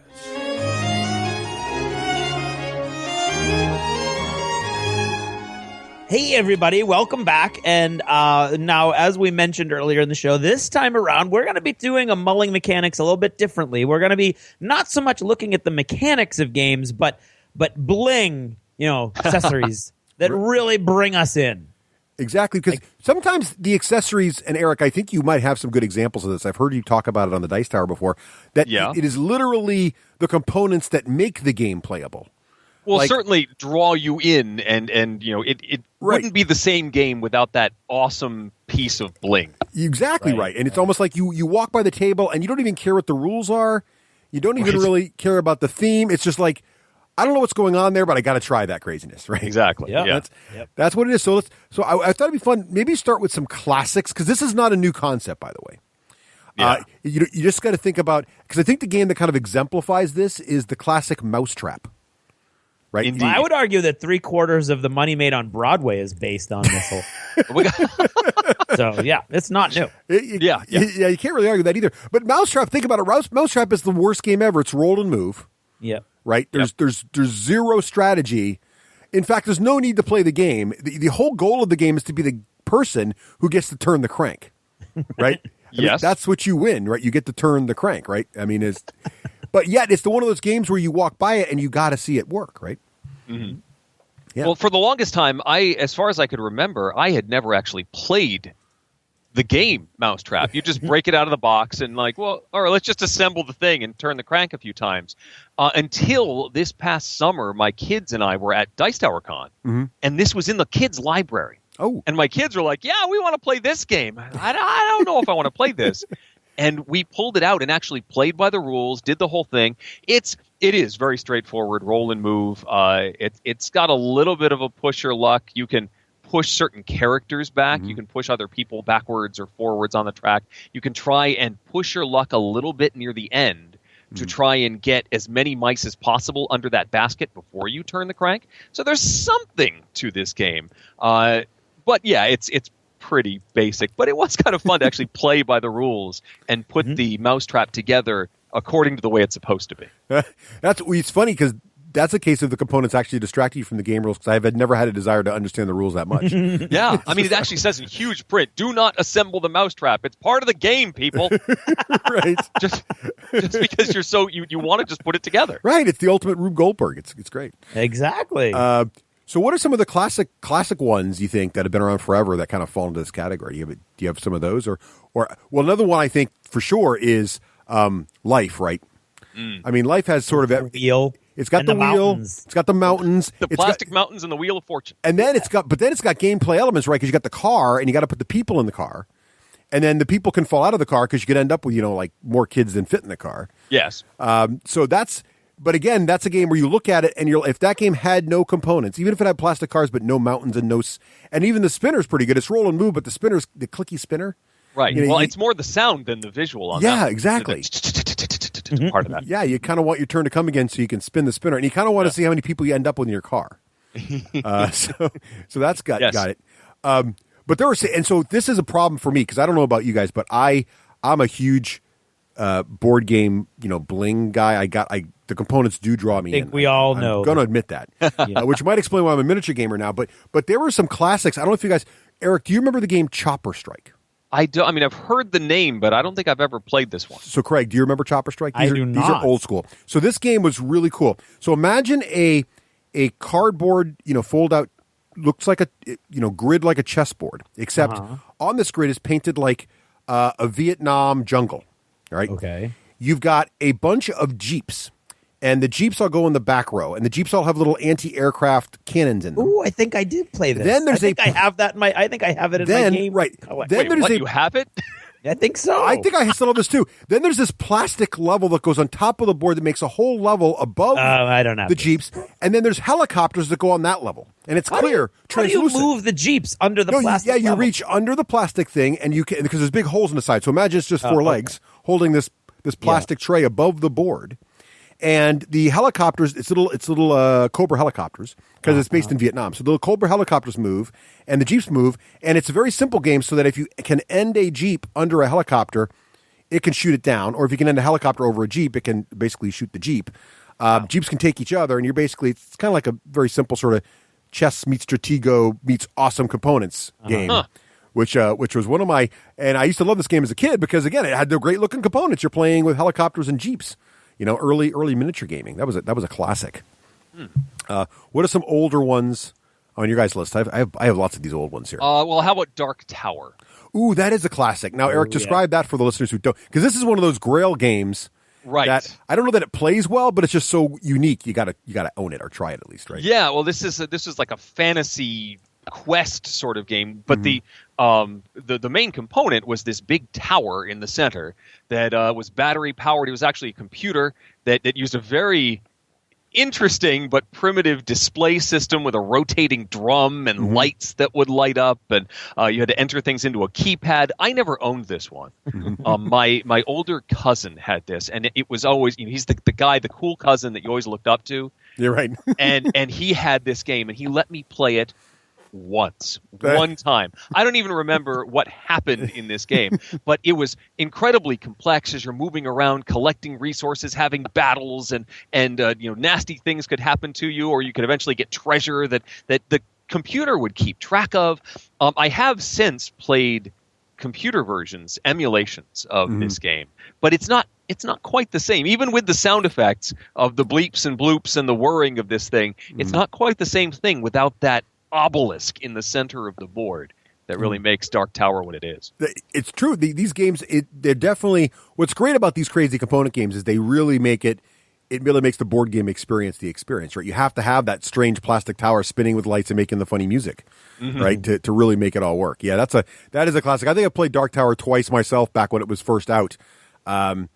And that was during the 80s era, when adding anything digital to a game made it awesome, right? Oh, yeah. But back then, I disagree. no, because they remember that Star Wars, the TIE fighter game. Yes. And you had the grid that they fired through on the Millennium Falcon, and you had the cheese ball digital. Oh, that was not cool. But they didn't call it digital back then. It was electronic, right? Yeah, electronic talking battleship, right? You add there's another electronic one, to anything. Electronic Stratego. Remember that one where you'd put the pieces on the side, and then it would go do do do do do do do, and then it would figure out based on the bumps on the bottom who the winner was. But you never knew what your opponent's piece was. You just knew it beat your spy, but you didn't know why it beat your spy, right? That was pretty cool. But let's not digress to digital, because that's a whole other topic. I think we got to be careful. So, Craig, what's an old one for you? I got like so many of these cool old ones. Yeah, I didn't really have any of these games. Like we'll get through them. So here's another favorite one. Now, Eric, I don't know if you know this one. There was a game called 20,000 Leagues Under the Sea Game. I only know this by its legend. Now, I actually own this. This is a family favorite. We played it on Sunday nights. And what this board was, this was a crazy board. Okay, so imagine the game board is a thick it's like the bottom of the box, and it's done in such a way that it's full color. It's like, it looks like you're under the sea. There's bright color corals, and it's done in a way that there's spots where you move. Each player has a little plastic, submarine, a nautilus, a little plastic nautilus in different colors, different primary colors, and it's essentially a roll and move game where you're trying to get to the center of the board. To your base on the volcanic island there. Beautiful components, but there's also these funny, in addition to the little spaces your submarines can move, there's these funny little tracks. And in these tracks are little plastic gunboats with long extended barrels. And after you move your piece, you've got to rotate a dial on the board. When you rotate the dial, it moves all the tracks on the board, and all the little gunboats move. And as they move, the way their slots are structured with little teeth in them, it catches the bottom of the boats, and the boats rotate. And as the boats rotate, if the barrel of the gun touches your nautilus, it sends you back. You're basically shot by the boat, and it sends you back to some little checkpoint earlier on the roll and move board. So the whole point was you have to sneak by these little gunboats and hope, as you or your friends turn the knob, that none of the little gunboats tap your little nautilus. And it was one of those games that just looked awesome, great color. Game board, awesome little plastic gunboats, and nautili. What's the plural of nautili? Yeah, sure. Let's go with that. Right. It was awesome. Again, simple rules, probably not the deepest thing on the planet. Pardon the pun. But it was only 20,000 deep or so. But it was good. Good fun. And again, it looked really, really cool. So sort of like a naval fireball island. Yes. Very. I hadn't really thought about the parallel there, but you're right. Yeah, there you go. Pretty much like that. So one more classic I just wanted to talk about. I don't know if you guys have heard of this one either. This is one of my all-time favorites as a kid. And my dad was in the military, so we had a lot of military games. So in addition to Chopper Strike, and I don't honestly know if these games were related, but I also owned Carrier Strike. Have you guys heard of this one? No. All right, Carrier Strike. You got to go to feel board. like you have just destroyed my childhood. It wasn't nearly as cool as I thought it was. No, wait. Both of you go to Board Game Geek right now and look up Carrier Strike while I describe this thing, so you can really be in awe of the components in this game. So this game is basically, the game board is very boring. It's an open sea board with hexes on it, okay? And basically it's dueling aircraft carriers. Now it's in World War II. So what's interesting is each player owns a full plastic aircraft carrier, but the best part is the planes. You also have a bunch of little planes. One side is an American aircraft carrier. One side is a Japanese aircraft carrier. The planes all have these funky bases that are slotted in such a way. It's like a C bracket. So you imagine the plane off of one wing comes down on a plastic Ooh, it's rod. not very highly rated. No, but it's the components. Yeah, it looks amazing. Yeah, BGG people are all about, well, the mechanics. It doesn't matter. It looks cool. So the thing comes down. I know, and it comes under the plane. So you can. What this means, in the way the carrier slot is, you can actually have the planes look like they're landing on the carrier because you put the little base of the plane in the side of the carrier, and the plane then goes right into the carrier deck. You can load the carrier up with the 4 planes, and they move with the carrier. And the carrier's got a little sort of handle on the side that allows you to move it and follow the turning mechanics, and you move and rotate the carrier. But wait, there's more. In the bottom of each base of the plane, there's also a special slotted U-shape that holds a torpedo token, a hard plastic torpedo token that you put in the plane. You fly the planes out. Then you take the plane by its base, you tip it, and the torpedo slides out onto the table. And then now it's fish in the water, and now there's rules for the mechanic. The torpedo moves a certain number of squares each turn, and what you're trying to do is get your torpedo to hit the opponent's carrier. And if the torpedo does hit the opponent's carrier, there is a slot in the deck where the torpedoes can be slid in, so there's damage markers on the torpedoes turn into damage markers on the carriers. It was epic components. It was awesome. Until my dog got a hold of the planes and chewed them all up. But otherwise, it was fantastic. And he bent the torpedoes so they didn't fit in the side of the carrier anymore. It was a very sad day. Oh, what a great set. I don't know if that's worth anymore, but that game was so cool. So cool. As you can see from the pictures, it was pretty slick. One more game that comes to mind, not quite as old as Carrier Strike, but it's got a little bit of a date to it, is Looping Louie, which we've seen a revamp of lately with Loopin' Chewie, the Star Wars 3-player version. But this one, I mean, the whole game is the monster component of this louvered plane that's got a counterweight on it, and you start it straight up at the beginning of the game, and then you turn on the little motor, and it starts spinning around, and then gradually tilts over, and then it starts zooming around the board, and then your job is to keep him away from your chicken tokens by smacking him with a paddle. And if you're good at it, you can hit him just enough that your opponent can't reach him before he dive bombs and hits their chickens. See, my kids love it, but adults enjoy it too because there is a skill to it, and it always draws a crowd. My best Looping Louie story is that I brought it to my buddy's wedding. They were doing like a beforehand rehearsal. No, it was an after ceremony gameplay session, and they just asked us to bring a bunch of stuff. And Looping Louie was in constant play the entire evening. People loved it. You can teach it so fast, and people are just drawn. What is this? Oh my god! I want to try. And switching seats and playing it all the time. So Looping Louie is another crowd gatherer with a monster component. Well, and if Carrier Strike sounds good, it looks like there's a bunch of them on eBay for like right around $25. Ooh, really? Oh, I got to pick that up now. Oh, I'm over. You can fix your chewed up set. I can. Right. I've got I can share it with my children now. It's that's awesome. It's nice to see. I do like the games where they actually make the crazy components and leverage them. You know, like most of my examples. Them, like Mousetrap is an excuse for a game. I don't even, it's, whereas Loopin' Louie actually is compelling in addition to the gameplay, in addition to the... Well, what about Hungry Hungry Hippos? Oh, yeah. Oh, yeah, that is a good one. Yeah. Well, I'm finding that kids' games in general tend to... They are more likely to have this type of component to fit into this category. In fact, looking at some of the games that we want to talk about from the more modern age, even those, a lot of them end up being kids' games. Yeah, well, let's talk. Lest you think these are all ancient games, we should now go. Each of us has a little list of more modern. The class that Eric brings to the show has already got Russ using words like lest. Yeah, well, lest you believe. I want to impress our guest, Greg. This above all. To thine own bling be true. All right, fine, Craig. You go first. What's one of your favorite new? My favorite new one is Vikings on Board. Ooh, that is a good one. Which is a great one, and even cooler because it all comes you see a lot of sort of card stock stuff right now going around. I'm gonna go with a twofer.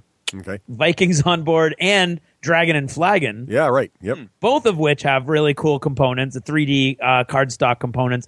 But the cool thing about Vikings on board is that these little ships come pre-built for you, which is awesome. You don't have to like punch anything out. It's all done for you. And then not only that, but the box control is ridiculous.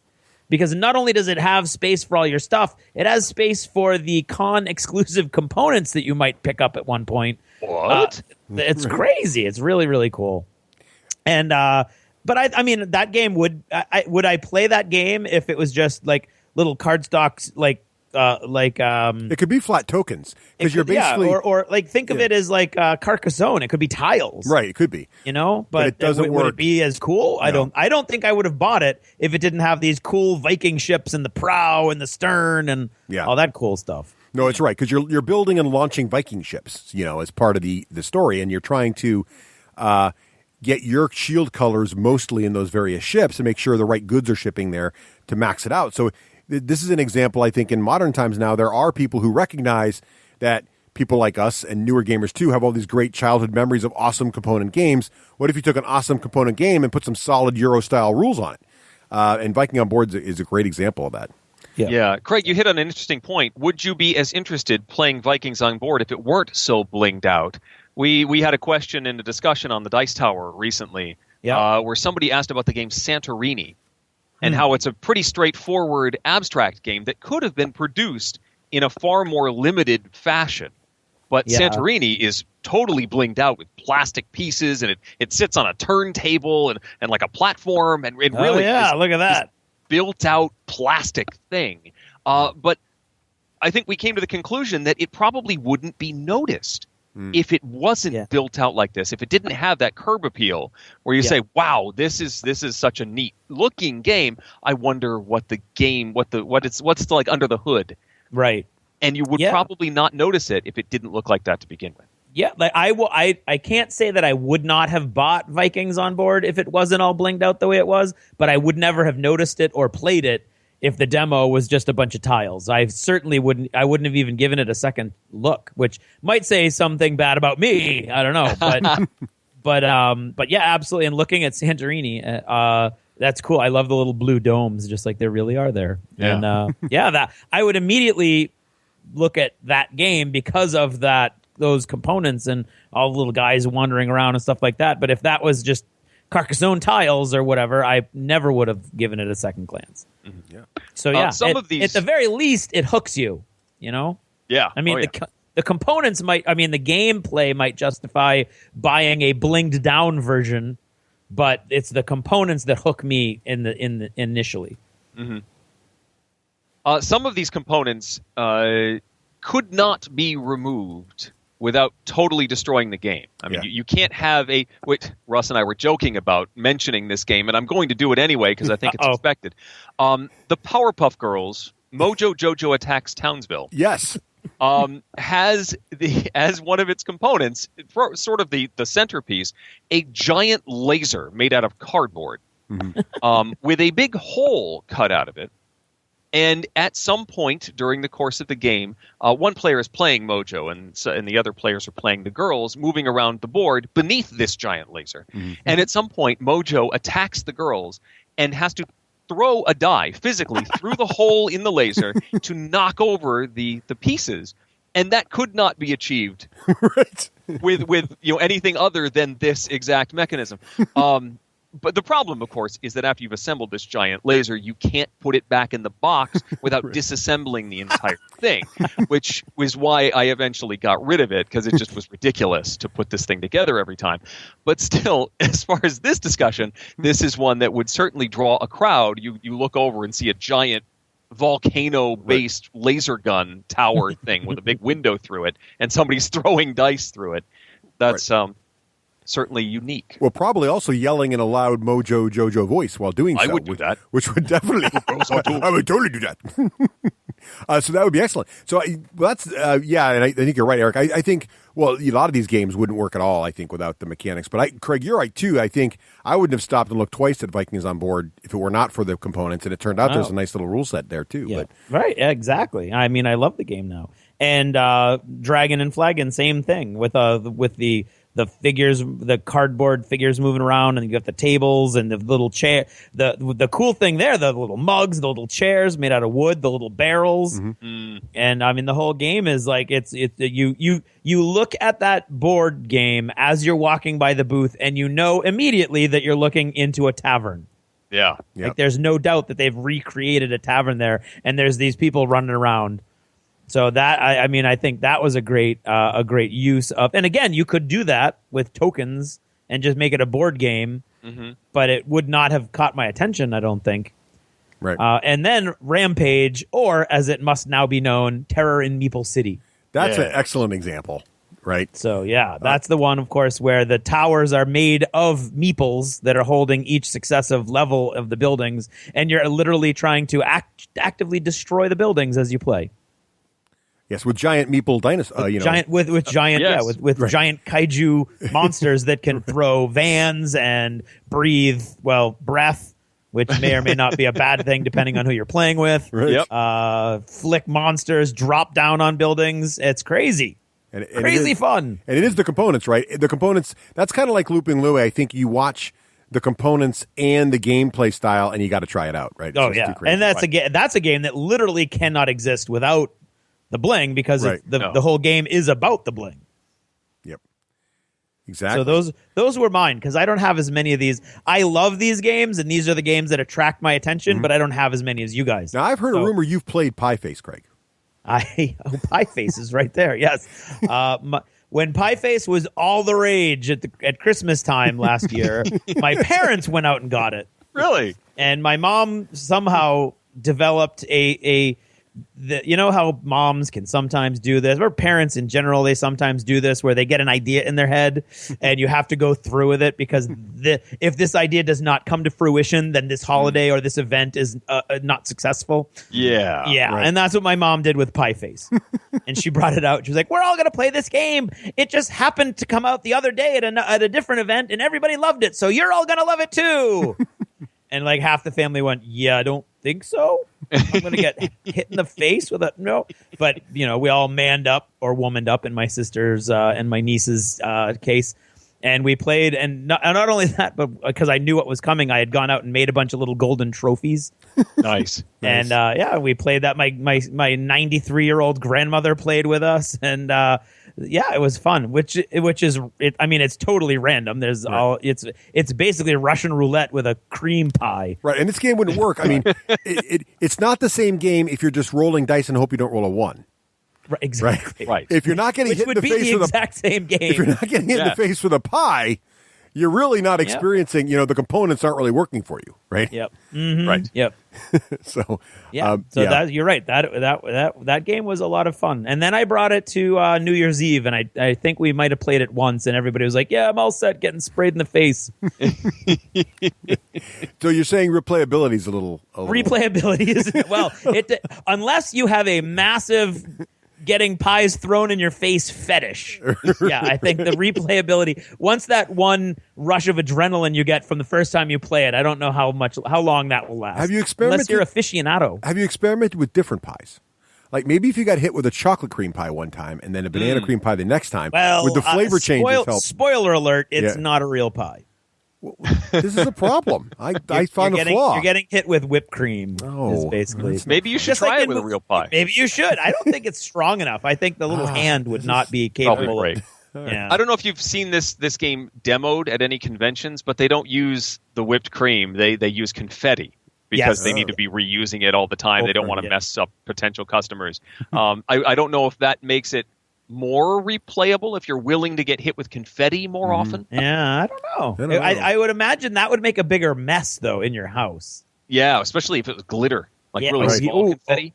Now, see, that's something that you might want to do if you're going to somebody else's house. That's dangerous. And they have to clean it up afterwards. You get spray glue on your face. There you go. And then the glitter.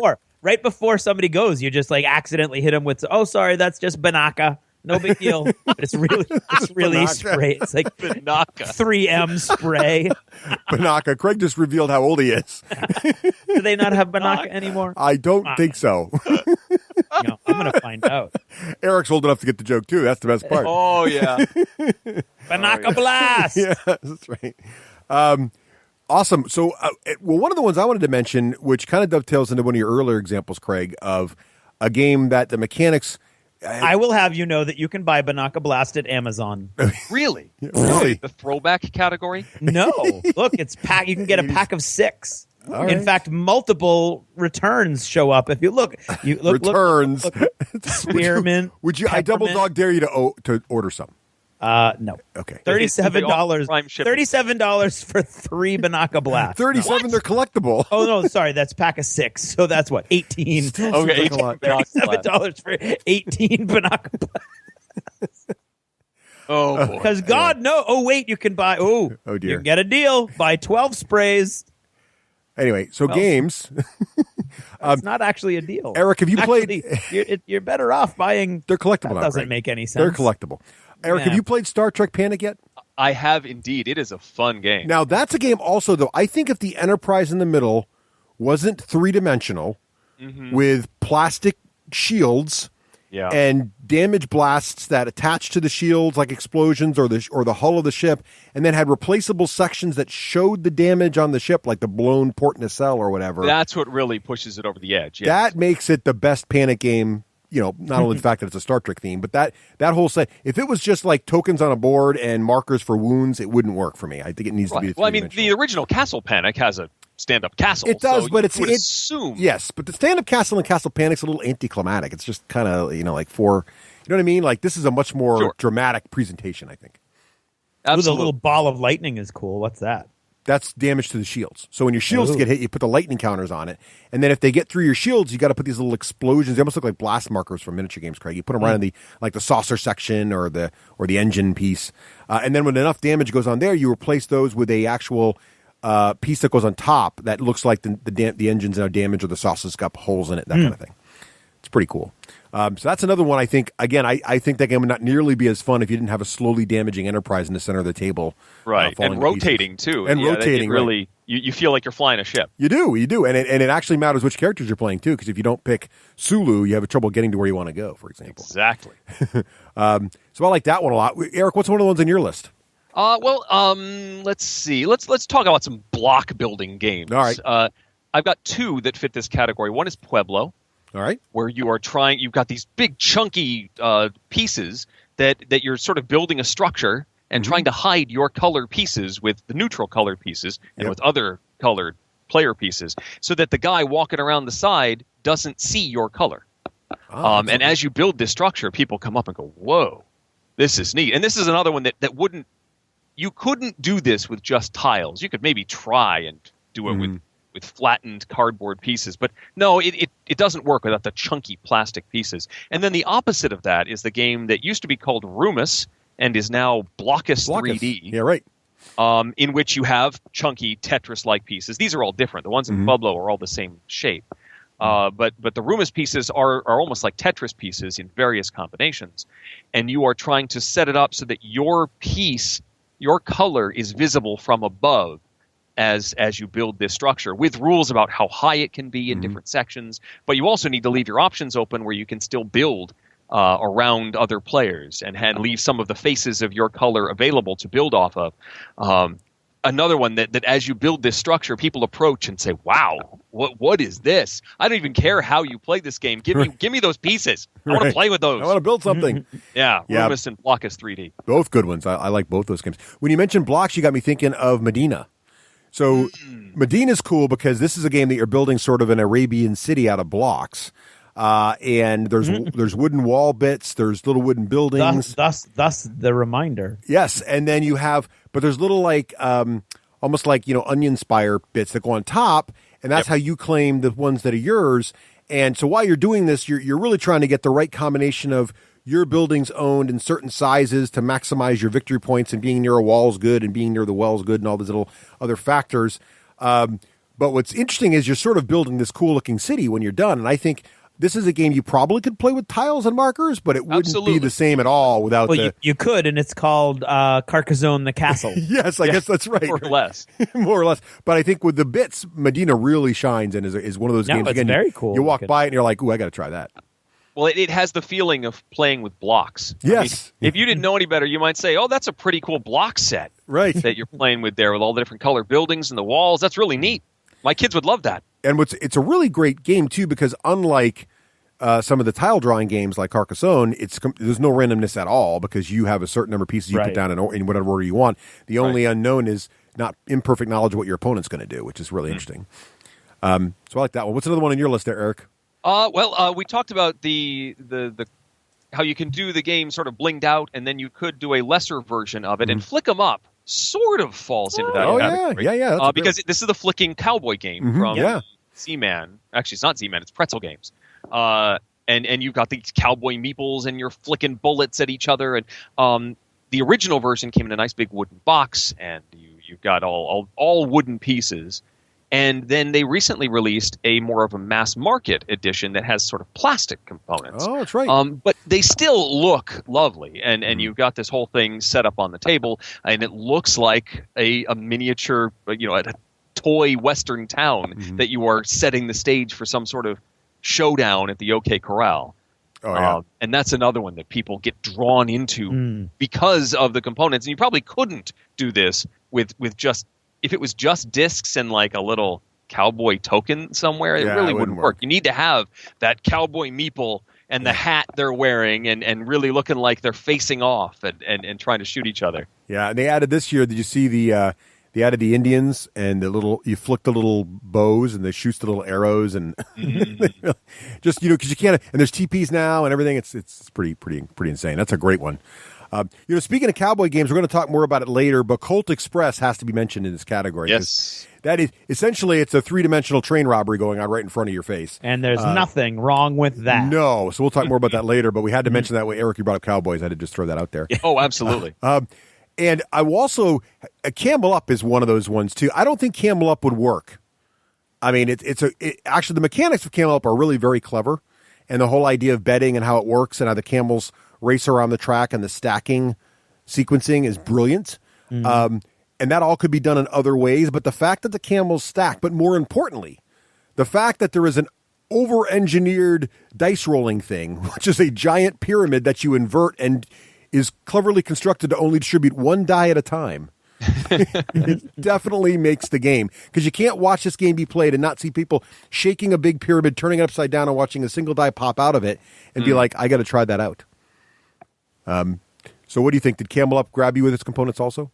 I wasn't quite as grabbed. I think this almost pushes the line of that is unnecessary. All right. I could just roll a die. I don't think I need this crazy component. Also, part of it is that the copy that I played, the hinge that opened and closed, sort of the valve on this unit, was already getting beat up. Oh, yes, that will ruin that. And so if I'm seeing something like that this component, these piece is getting a lot of wear, and it's taking a beating, I start to say, do I really need to have this and make this thing take such abuse?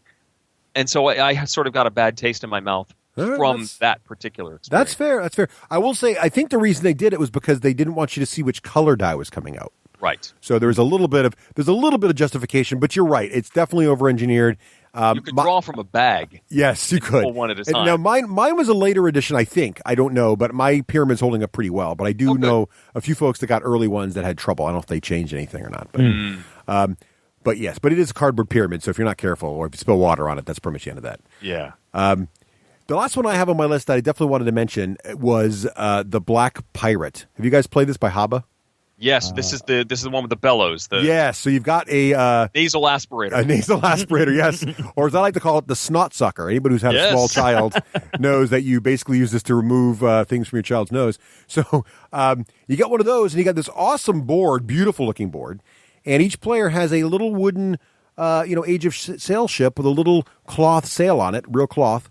Different colors, and there's also a black pirate ship in the middle. And the board is covered in these little raised islands, right? And so on each island is some nice wooden coins, and you attempt to move your boat around the board to pick up the coins and be the player with the most coins at the end of the game. But the tricky bit is how you move your boat. So you roll 2 dice, and the dice indicate how many squirts you get to use with the aspirators, as Eric mentioned. So you hold this little bulbous aspirator behind your boat.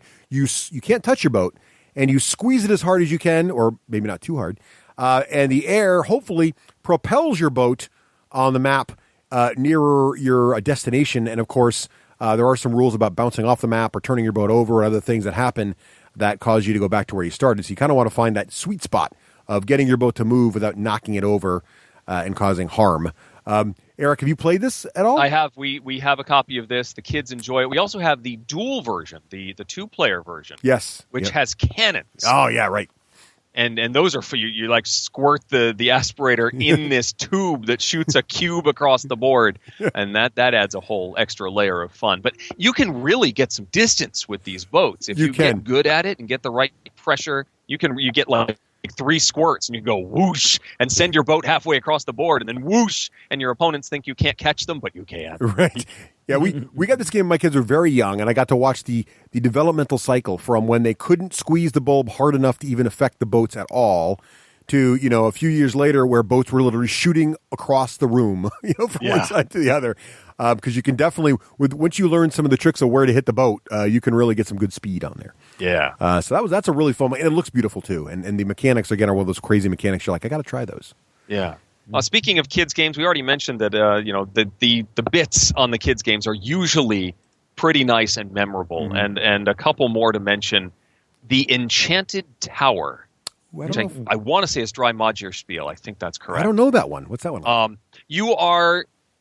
You're trying to hide. So there's one guy playing the bad guy, the evil wizard, and the rest of the players are the good guy. And the evil wizard hides a metal key underneath one of several tokens that are on the board. And underneath the tokens, there are sort of like divots in the board, in the plastic insert. So the key actually slips down and can't be seen. You don't know it's there. And everyone is closing their eyes, and then they all open their eyes. And the good guys begin a race to try and find this key, while the evil wizard is trying to race to the key, but not make it so obvious that the good guys are able to get there first. And both pieces are magnetic. If they reach the hidden key, if they step on the right token, it'll go click, and there's the key that they get to pick up. But the key is the key.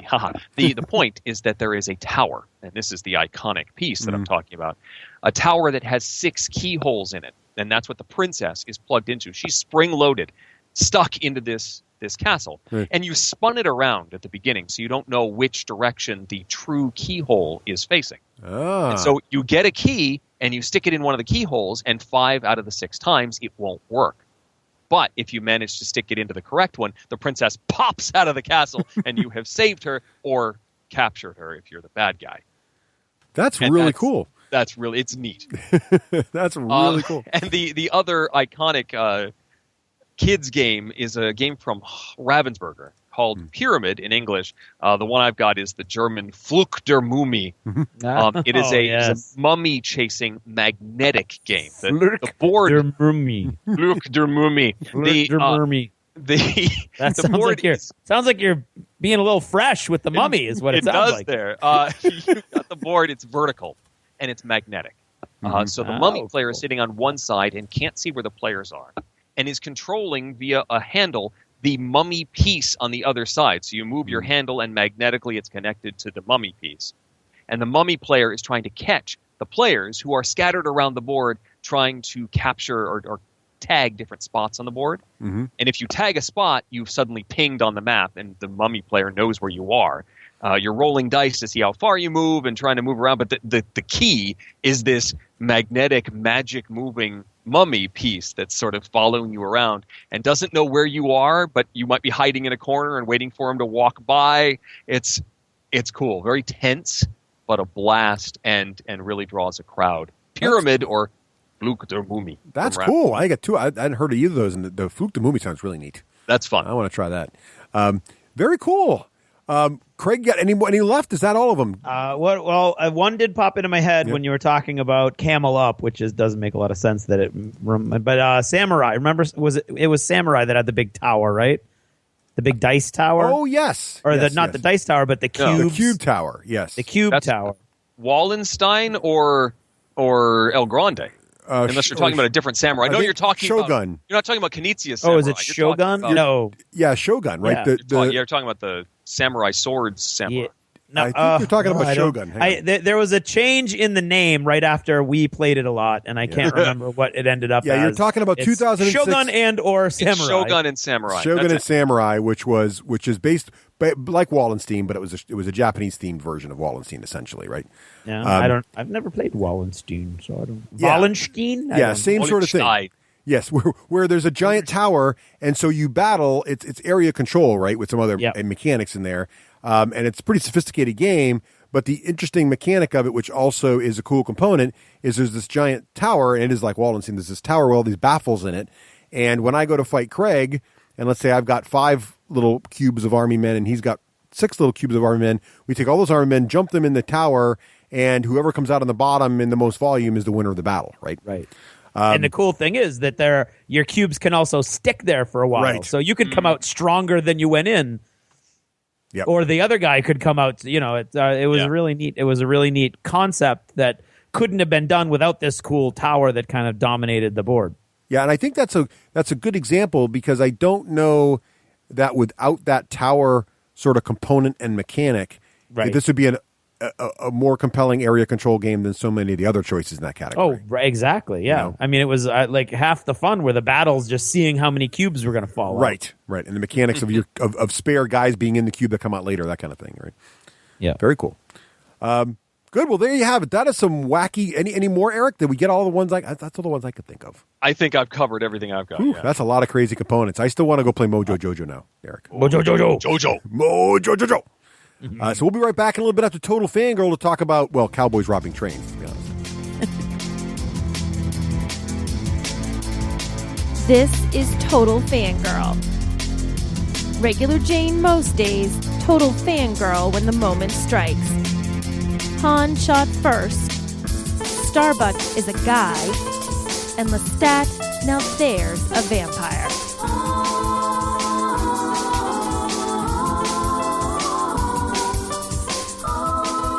Hey everyone, this is Nicole, your Total Fangirl. You can follow me on Twitter at Nicole Wakeland and check out my blog, TotalFangirl.com. Our shout out is to all of our wonderful supporters over at Patreon. Head to patreon.com/the D6 Generation and you too can support the show. And yes, I sound like a frog because I would like to say I was out gaming and partying all night, but no, I have the world's worst cold. Excuse me. And now I'm coughing and sniffling and sneezing and I'm sharing a microphone with Russ, so he'll probably get this later today. I'll blame him. It's his fault anyway that I'm sick. I'm just going to blame him. But I'm recording the podcast anyway, so apologies for the scraggly voice, but there's nothing I can do about that one. So today I had a kind of a neat thing come through. You guys all know that I work with cars a lot, and that has nothing to do with the D6G or with gaming. But on today, in this one rare occasion, yes, it does have something to do with gaming. So I got an announcement today from Nissan, and Nissan makes a car called the Rogue, and it's a crossover for families. And it's been redone this year, and it's all the sexy new thing and hotness with Nissan. But now there's a new movie that you might have heard of called Rogue One that's coming out. And it's the latest Star Wars movie, and it comes out later this year. And they're doing a tie-in with their car. It's the Nissan Rogue One Star Wars Limited Edition. Okay, I want this car. The thing is, I haven't even seen it. Excuse me again. So the Rogue One Nissan Rogue is, right now all we have is like a graphic because they're not like a logo, because they're not going to reveal it until the Los Angeles Auto Show, which happens in November. So we have a couple of months to wait, but they're like teasing us big time with this, and I really want to see it. But I haven't been this excited for a goofy car tie-in since Dodge did those Dodge Chargers that looked like stormtroopers and had them all going down the road behind a black Viper that was like Darth Vader, and they played the stormtrooper music, and the commercial had all these little nods to the Star Wars series in it. It was really cool, but you couldn't buy that. I mean, you could buy a white Charger and stick graphics on it, but you couldn't buy an official stormtrooper Dodge Charger, which I think was a mistake because I could have bought one of those. But this time you're going to actually be able to buy it. This is a limited edition vehicle that's going to be available in the US and Canada, and it's going to have special badging designed by Lucasfilm, and it says and will have prominent placement on the new Rogue One Star Wars Limited Edition. So I'm hoping it's something that you can actually see, not some wee tiny little badge that the only time you'll notice it is if you're like parked right next to the car in a parking lot and you suddenly look and go, hey, why does that car have like a Star Wars logo on the bumper? I want it to have real Star Warsy stuff. Now, not knowing exactly what this car is going to look like, I still want it. Like, I want it, and I want it to be really cool, and I want it to be all Rogue One-ish. I feel like it should be, like, black and kind of scuffed up and kind of raggedy around the edges, but we won't know until the LA Auto Show comes in and we see it. So I need a new car. Like, nope, I don't need a new car. The car I have is perfectly fine. Russ needs a new car. Nope. The car he has is perfectly fine. But the fact that there is a Star Wars-themed, a Rogue One-themed car out there kind of makes me want to decide to buy one, and you know what? It could happen. Hey,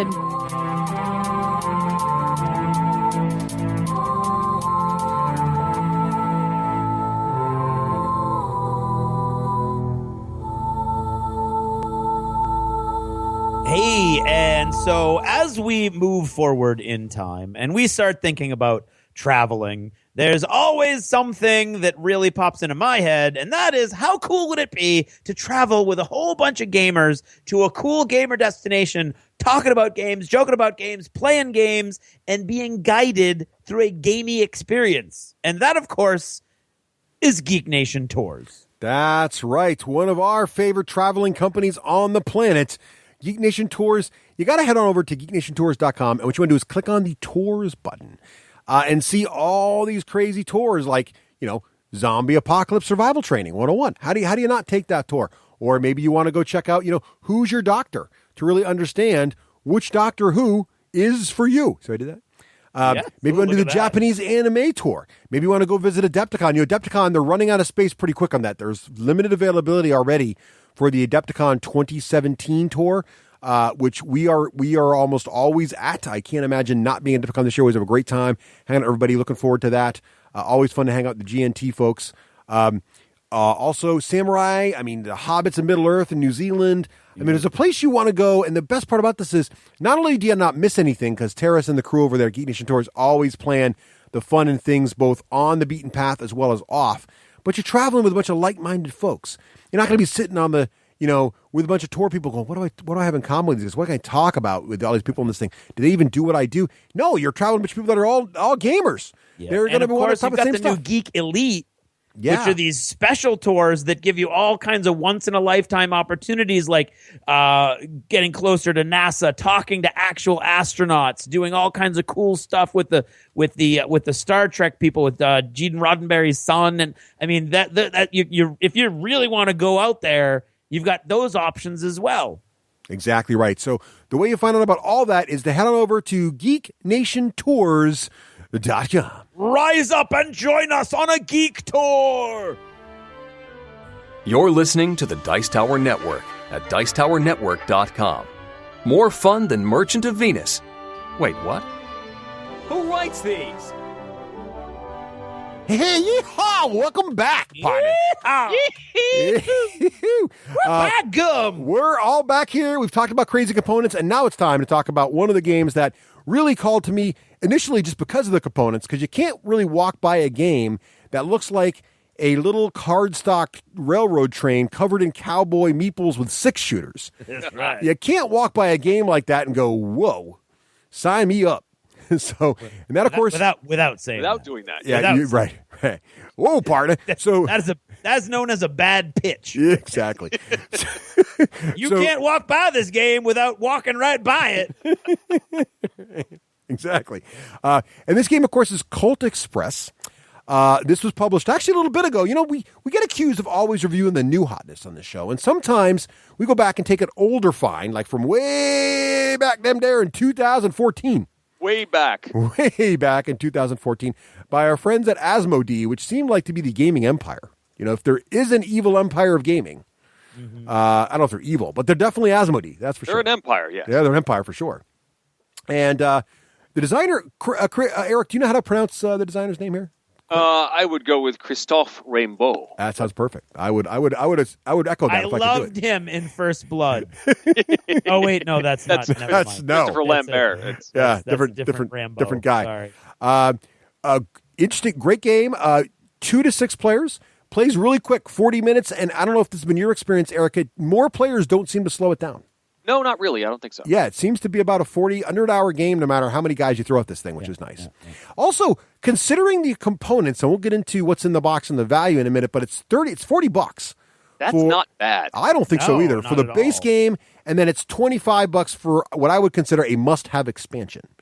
Because any train robbery game that has cowboy meeples, that doesn't have horse meeples, but that is an expansion that gives you horse meeples and a stagecoach, just buy that without thinking about it. Just don't even slow down.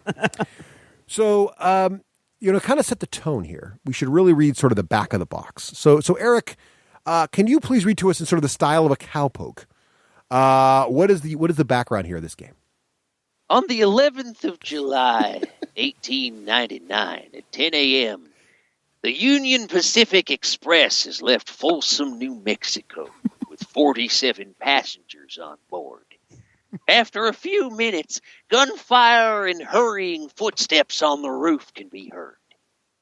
Heavily armed bandits have come to rob honest citizens of their wallets and jewels. Will they succeed in stealing the suitcase holding the Nice Valley Coal Company's weekly pay, despite it having been placed under the supervision of Marshal Samuel Ford? Will these bandits hinder one another more than the marshal, since only the richest one of them can come out on top? In Colt Express, you play a bandit robbing a train at the same time as other bandits, and your goal is to become the richest outlaw of the Old West. Huzzah! Wow, Eric, I got to tell the audience, I gave Eric no prep time on that, and that was amazing. No. What a professional, sir. There was no highlighting at all. No highlighting no whatsoever. Highlighting necessary. Right out of the chute. That is fantastic. That totally captures the essence that is Colt Express. So that's right. It is a train robbery. And so what's in the box? So Craig, what does it sound like when you open a box right out of the Old West? Well, it goes.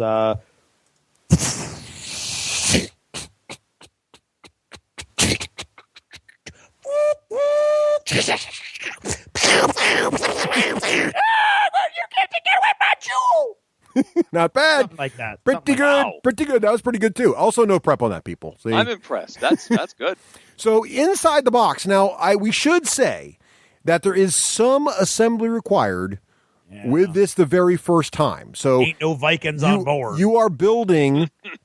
Right. You are building a train engine in 3D out of cardboard stock and slots. Now, they're not super complicated kits, and there's a little very clear instructions on the side, so it's not going to break the bank to your brain to put these together, but it does take a bit of time to poke them all out. You're going to put together, but the good news is that the boxes are designed with dividers and such that everything goes back into the box, staying assembled. Mm-hmm. So the good news is once you've built it all once, it's quick to pop the box open and play the game. Very simple. But that first time, before the very first game, set some time aside, make yourself a nice cup of coffee, relax, and set up and build your little trains. They're all pre-printed, full color, look great put together. You get a train and locomotive, as they say, and then 6 cars. You're going to get 10 of these little train standees, little terrain standees. So you're going to get like little cacti. Is that the right cacti? Yes. Cacti, little rocks, little, dead cattle skulls, that kind of thing. You just put these next to the train to give you the flavor, because basically this giant train's going to be in the middle of the table, and that's essentially the game board. There's nothing else to play on. And so you just got these little bit of terrain standees, the cactus and things, just to add a little flavor around the train. They have no gameplay function whatsoever. None whatsoever. To set the stage. No. Although you have to sort of, during play, well, it's, someone else's turn, you might grab the cactus and make it slowly go by the train as if the train is moving. Yes. It just helps things. Make a little train whistle, make some of those noises Craig just did. You get a lot of loot tokens, little look like bags of gold. On one side just looks like a little white bag, a sack of money. On the back, there's a different numbers. So what's going to happen is you're not going to know the value of all the sacks of gold while you're trying to grab them. You're going to get a bunch of round cards. More about those later. You're going to get 7 cowboy meeples. I know what you're thinking. You said it was a 6-player game. Well, one of those cowboy meeples is gold, and he's the marshal. What was his name again, Eric? Marshal Samuel Ford? That's him, all right. There we go. That's him. Marshal Samuel Ford. He's the guy. So this is not a co-op because everyone knows there's no honor among thieves. You're definitely fighting each other. However, the marshal just looks at you all as a bunch of rowdy no goods, and he's going to try to stop you. So you got to deal with him. You got 115 cards.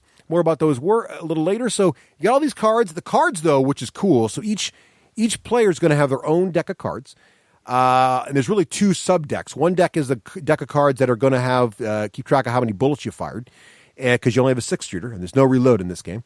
And then the other deck of cards is all the different action cards. And each of these cards is going to describe a different action your cowboy or cowgirl can do. But the cool part is these are all have artwork for each of the players in the game, and each character has got their own art style. They're very unique. What do you guys think of the art? Eric? I like comic booky. Yeah. But you guys like it? What do you think of the value? So given the artwork, what's in the box, the tokens, the meeples, what do you guys think for value on this thing? I was very surprised when I saw the price. That looked more like a $50 or $60 box to me when we were playing. Yeah, it's a ticket-to-rise size box, so you already have that footprint. And then, once you've got these standees assembled, there is a significant toy factor to this game. Yes. It does feel like even though it's just cardboard assembled, it feels like you're playing with a toy train. Yeah, it totally does. And the cars even hook together, so you can actually pull the locomotive and the cars follow behind it, which is right. You got to have that. And by the way, no 2 cars are identical. They have different artwork inside of them. So one of the cars actually looks like a cargo car. One looks like the dining car. And there's different iconography inside the cars, which help you set the game up too. So there's a little bit of variety in there as well. So it's not like they could have cheaped out and made them all look the same, and they didn't, which was nice. No. Yeah. So let's talk about setting the game up and getting this thing started. Actually, setting the game up might be the most complicated part, and it's not even that complicated. So each player is going to pick a character. Now, if you were fortunate like myself and got one of the earlier editions of the game, it comes with a mat for each player, right? You put down in front of yourself, and this mat is... the new versions don't have that? Well, there was a version that did not. I don't know if the early version only had the cards. So the game comes with a card for each player, or if you have the mat, you have... a larger place area. I think the map might be standard now, but for a while it was not in every edition, so I don't know about that. So I want to be clear that I don't know. Eric, do you know about the map? I don't know. I know. I'm looking at my edition of the rulebook. It says 6 bonus character profiles included to be used instead of the character cards. Yeah, that's what I have. You're talking about. Yes, exactly right. So I guess in my edition, at least, which I got about a year ago at Essen, that's the case. Yeah, now I know they're in the middle of a reprint, so I don't know if the new version is different, but watch for that. But anyway, it doesn't make the game any less playable, but it does. It's a little cool extra bit of bling. It is this big mat.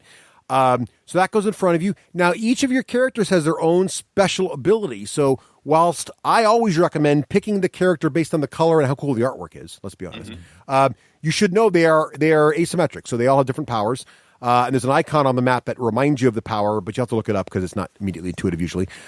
Everybody gets their own meeple. Everybody's going to get that deck of bullet cards I described. And the deck of bullet card is interesting. It's basically in your character's color, and it looks like you're looking at the back of the barrel, the ammo chamber, the spinning section there, of the 6-shooter with all the bullets loaded, and each card has 1 bullet missing. So basically, as you fire your gun, you're going to take the cards off the top, and you'll have 1 shell opening, 2 shells opening, 3, until eventually your gun is empty. And that's how you're going to keep track of your bullets. More about that a little later.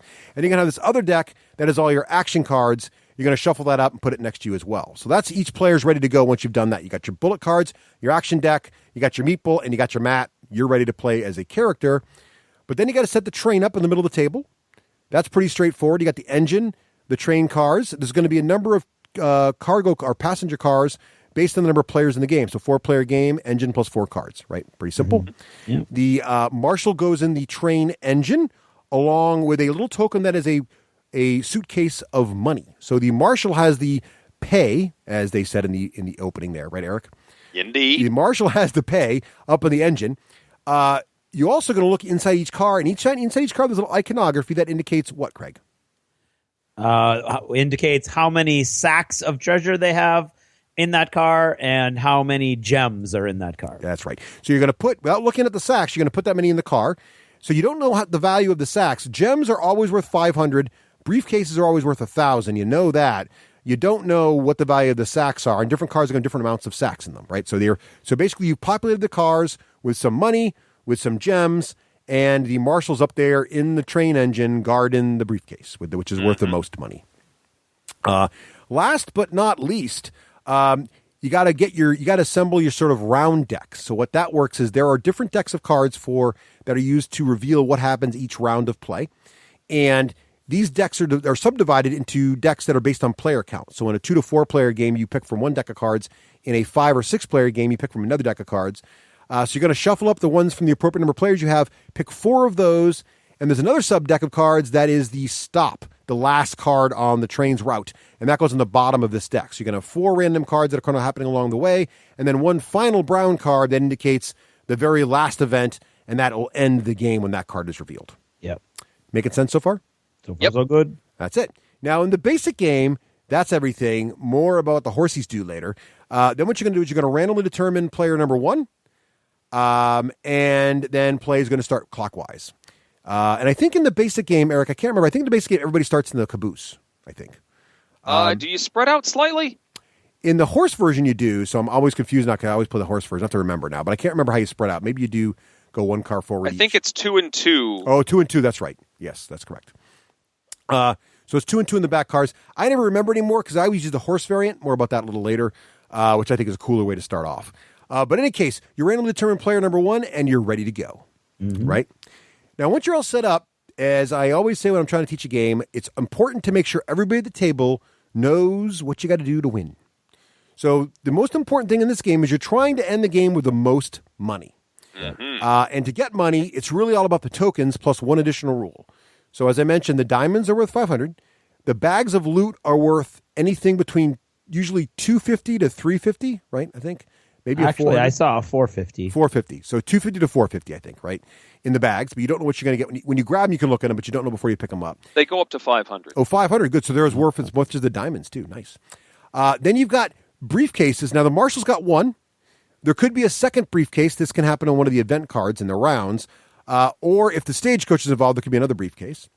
But the other big factor going on here is that you can also get a bonus $1,000 if you are the player who has shot the gun the most times. And this is my favorite one. Basically, it's the gunslinger prize. And this is one of the reasons that those bullet cards count down. So if at the end of the game you have had the least number of bullets left in your pistol, you win $1,000. Or any players who are tied for that record each get $1,000. So it's a very good thing to shoot your gun as much as you can, but you got to hit people when you shoot them to really get rid of your card. So more about that in a second later. That makes sense so far? Does it make sense what our goal is, everybody? Yes. All right. So we're robbing a train. Pretty simple. Get off the train with the most money, or get to the end with the most money. So starting the round's pretty simple. Remember those decks of action cards? You're going to shuffle that up, and you're going to draw 6 each. One note, one of the character's special powers, the doctor, he gets 7 cards. So keep an eye on that, but basically everybody else gets 6. And player 1, whoever we randomly determined as player 1, so let's say it's Eric. Eric is going to flip the top round card off the round deck. Now the round card looks like it's got some cool artwork of the train racing across some situation. It's got some number of rectangles that indicate the number of turns we're going to take playing cards each. And there's some iconography in those indicating special rules. And then there's sometimes or oftentimes an icon at the very end of this little track of rectangles. That is the special event that happens after everybody's resolved their actions for this turn or round, which can be something like all kinds of crazy stuff we'll talk about later. So it could be you're going by the train speeding up and everybody kind of falls back 1 car, or the train slowing down, everybody falls forward 1 car, or there's a mail hook and everybody gets grab the hook and swing back to the caboose, that kind of thing, right? So that's the round card. You're going to flip it over. It's going to tell us how many rounds there are. And now we're going to do basically 3 things. We're going to scheme, we're going to steal, and we're going to end the turn and go back, right? So to scheme, it's pretty simple. So starting with Eric, because he's player number 1, he's going to play one of his action cards face up in front of himself, and he's going to say, since I'm the first round here on this little set of rounds, I'm going to play my action, and I'm going to pick one. I'll talk about actions in a second. He plays 1 card. Then Craig is going to play another card on top of that card as his action, and then I'm going to play another card on top of that as my action. Now, interesting to note, we're not resolving the actions now. We're just putting them in a pile. We're kind of programming a stack of what's going to happen this turn, right? Then we go around again, because if there's more than 1 rectangle on this card indicating the number of cards we got to program, we're going to go to the next one and go program another round. Now, there are some icons on these rectangles. Like one of them, for example, is a tunnel icon, meaning the train's going through a tunnel. If we're going through a tunnel, then in this segment, when we're starting to lock our cards in, we lock them in face down. So now there's already those 3 cards that are face up. It's back to Eric again. The next rectangle looks like a tunnel, so Eric's going to put his card in face down. So we don't know what Eric chose to do. And then Craig can do the same thing, face down. I go face down. And then we keep going until we've locked in 1 card for each for every one of those rectangles on the round card. Making sense? Right. Mm-hmm. Now, there's one additional thing you can do. Instead of locking in a card, you can choose to pass the opportunity to lock in a card, and instead you can draw 3 more cards from your action deck and add them to your hand. So if you're hand locked and you don't like what you've got in your hand, you can draw 3 more, but keep in mind if you're doing that, you're missing one opportunity to put one of your cards in the stack of activities so that when we go ahead and resolve that stack, you're going to have one less action than everybody else. So you're taking a breather. You're taking a breather. Exactly right. Giving yourself more options. Yeah. How did you guys like the sort of the programming mechanic? I really love like programming games. Yeah. I don't, and I loved this game. Yeah. I like the chaos of not always knowing what your opponents are doing, and there's a memory aspect to this too, because you're watching what your opponents are doing, and then you go into a tunnel, and you're like, well, what could they do? What do they want to do? What do they think I'm going to do when I play my hidden card here, when they play their hidden card? And then you come out of the tunnel, and now I've got to play a card trying to guess where they went in that tunnel. So you've got what you want your plan to be, but you also have to react to where all of the other bandits are. Exactly. I love that part of it. And then what's also cool is there are these little events in here. So like the tunnel, sometimes there's a bunch of different icons that might appear on this card, right? So, and the number of these rounds for each card is different. So you've only got that hand of 6 cards. The only way to get more cards in your hand is to skip an action. So some of these round cards have 3 rectangles on it, means you're going to program 3 cards in. Well, that's only half my hands. That's probably okay. Some of them have 4 or even 5 rounds programs you got to do with only that hand of 6 cards. And that's becoming more tempting to go to the deck and get more. And some of those icons on each round can be different. So one might be a tunnel where we're going in face down. One might reverse the direction. So it's Eric programs, Craig programs, then I program. And now all of a sudden in the next one, Eric programs first, but now I program, then Craig programs. So it reverses that. Some of them have double card icons, meaning we're each going to program 2 cards in a row. So Eric puts in 2, Craig puts in. So it really breaks it up quite a bit and all of a sudden changes up what's happening and makes it that much harder to get your memory going on exactly where's everybody going to end up now? Where I'm going to think I'm going to be? So it is neat. It's a really interesting mechanic. So after we programmed all those cards in, now we're just going to resolve it. So player 1's just going to flip the entire deck over. He's going to preserve the order of the cards, and he's just going to start taking cards off what was the bottom is now the top. So it's FIFO, right? The first card in is now going to be the first card out.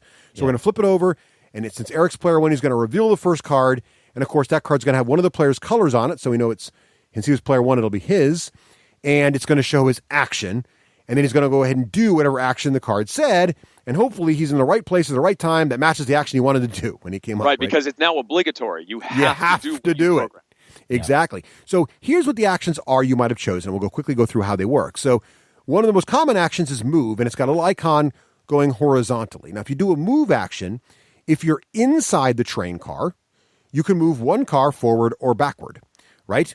Very simple. If you're on the roof, you can move up to 3 cars forward or 3 cars backward because it's easier to run along the roof than it is to run through the inside of the cars. Nothing in the way. Nothing in the way. So much easier to traverse the roof. That's what move does. Very simple, right?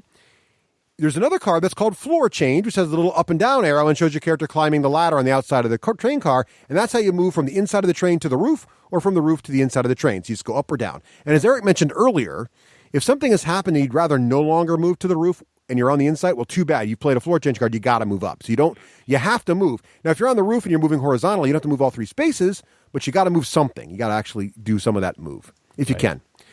The next card you might play is the Marshal card. What's the Marshal's name again, Eric? That's Marshal Ford, sir. Thank you. So Marshal Ford is an ornery critter, and he likes to move around the train. So what's cool about this, though, is we, the players, control them. So if you play this card, you may then move the Marshal forward or backward. And the Marshal never goes on the roof. He always stays inside the train. But you can get him out of the train engine. Now, the reason this is important is that if the Marshal enters a car with a player Cowboy Meeple in it, or if the player Cowboy Meeple moves into a car with a Marshal, the Marshal shoots you once, and you jump right to the roof of the train to get away. Now, when you take a wound or a shot from the Marshal, there's also this extra deck of cards that is just a bunch of cards that show a wound icon on them. And when you get wounded, we take one of these cards, with these neutral wound cards they're called, so they happen whenever something in the game environment injures you, like the Marshal. You take one of these cards and you put it into your action card deck.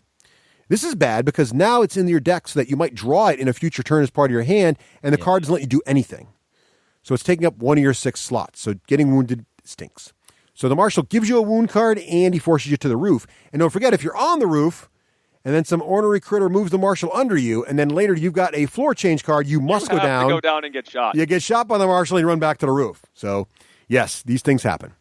Now, the next card you might play is the fire, or as I like to call it, the shoot card. What's a gun sound like, Craig? Very nice.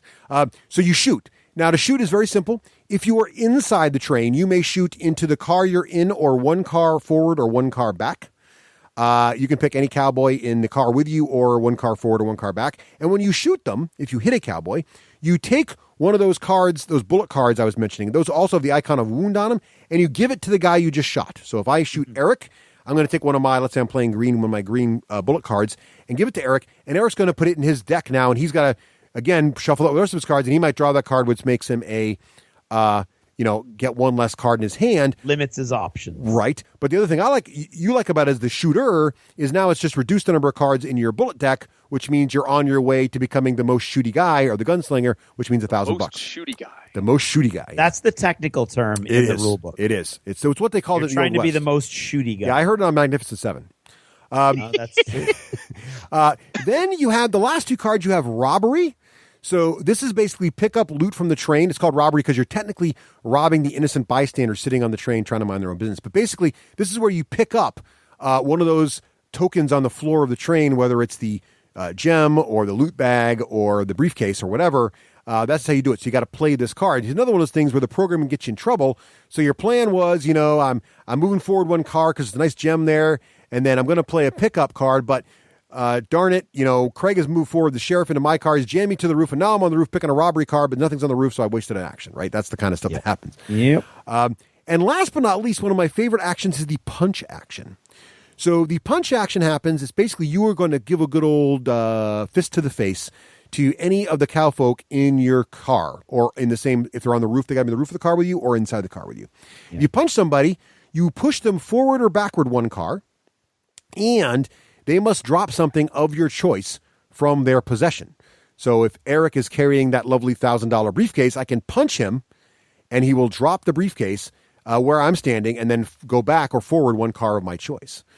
So this is a cool way to get things on the roof of the train, because someone climbs to the roof, they got the briefcase, I slug him, he falls back one space, he's dropped the briefcase, now I'm trying to get the briefcase. Unfortunately, Craig shows up, punches me, grabs the briefcase. That kind of stuff happens all the time. It does happen. Yep.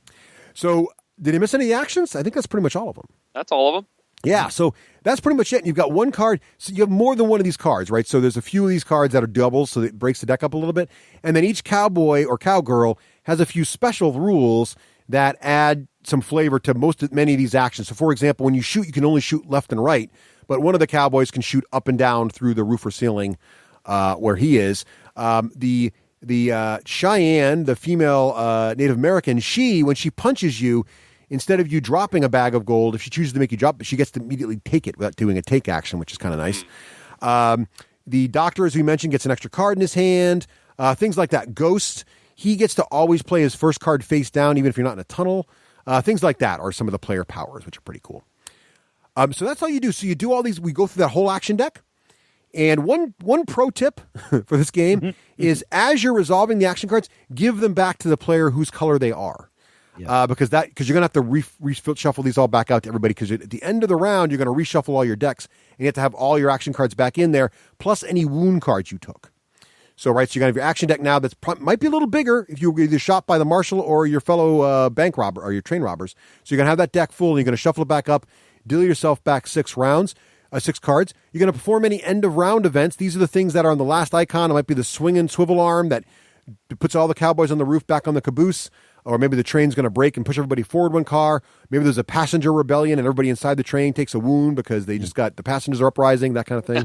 So those are the kind of things that happen inside the round. And quite often they'll tell you that you can carry 1 or 2 cards over to the next hand. Sometimes, yes. In the expansion, it adds icons. Oh, those are only in the expansion? Yes, the expansion really makes the game a lot deeper, I think. So one of the things the expansion does is, normally in the base game, you can't carry cards over to the next round. So after the round is over, all the cards from your deck, plus any wounds you have, go back into one giant deck. You reshuffle them, and you're going to deal yourself a fresh 6 cards. In the expansion, there are some icons on the end of train round that if there's 2 of those, you can carry 2 cards over to your next hand. or more, which is a neat mechanic because then it makes those actions where you pass your turn but draw more cards sometimes very valuable because you're trying to build your hand to have the right kind of cards for the next round, right? Especially if you got out of position and the rest of your turn kind of stinks, right? That's also an expert variant in the base game. You're allowed to keep some cards if you want. Yes, exactly. And what's interesting about that is the expert variant's awesome in the base game. With the expansion, I would not play the expert version because it makes these cards more interesting because now you can't always hold the same number of cards. It's kind of neat. Right.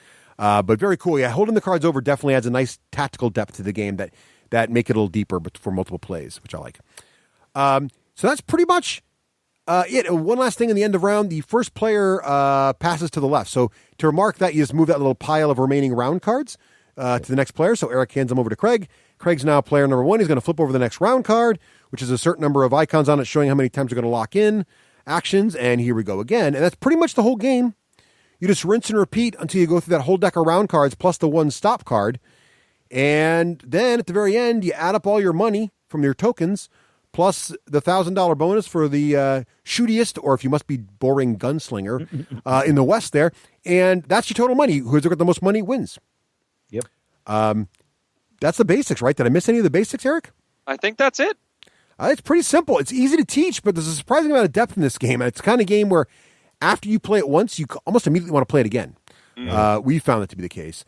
And I think I mentioned... Did we talk at all about tunnels? Because I think that's where the real depth of the game... Yes, we mentioned that when you're locking in cards, if there's a tunnel icon, you have to put your cards in face down. Right. So you don't know what's happening. You don't know what's happening, exactly. And so I think those round cards are really part of the magic because they bring in a lot of spice. The play 2 cards in a row, or one round you play only 3 cards, another round you're going to play 5. And there's your replayability also. Yes, and each expansion for the game adds more of those round cards and adds a lot more variety too. So they have many ways to expand the game. Essentially, the missions are self-designing with these round cards. Of course, they add some of the expansions add more actions. We'll talk about the horse and stagecoach one in a second here. Yeah.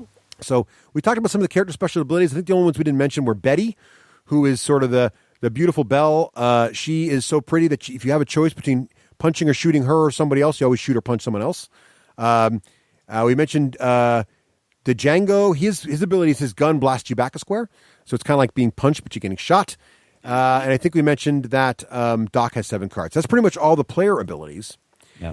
I did want to mention the expansion, though, because I do think that as good as the base game was, and I enjoyed it as the base game, once I got the horses and stagecoach. Eric, have you played with the horses and stagecoach? I to my shame, I have it, but have not played with it. So I highly recommend it because I think what was happened was we played the game like 4 times without it, my kids and I.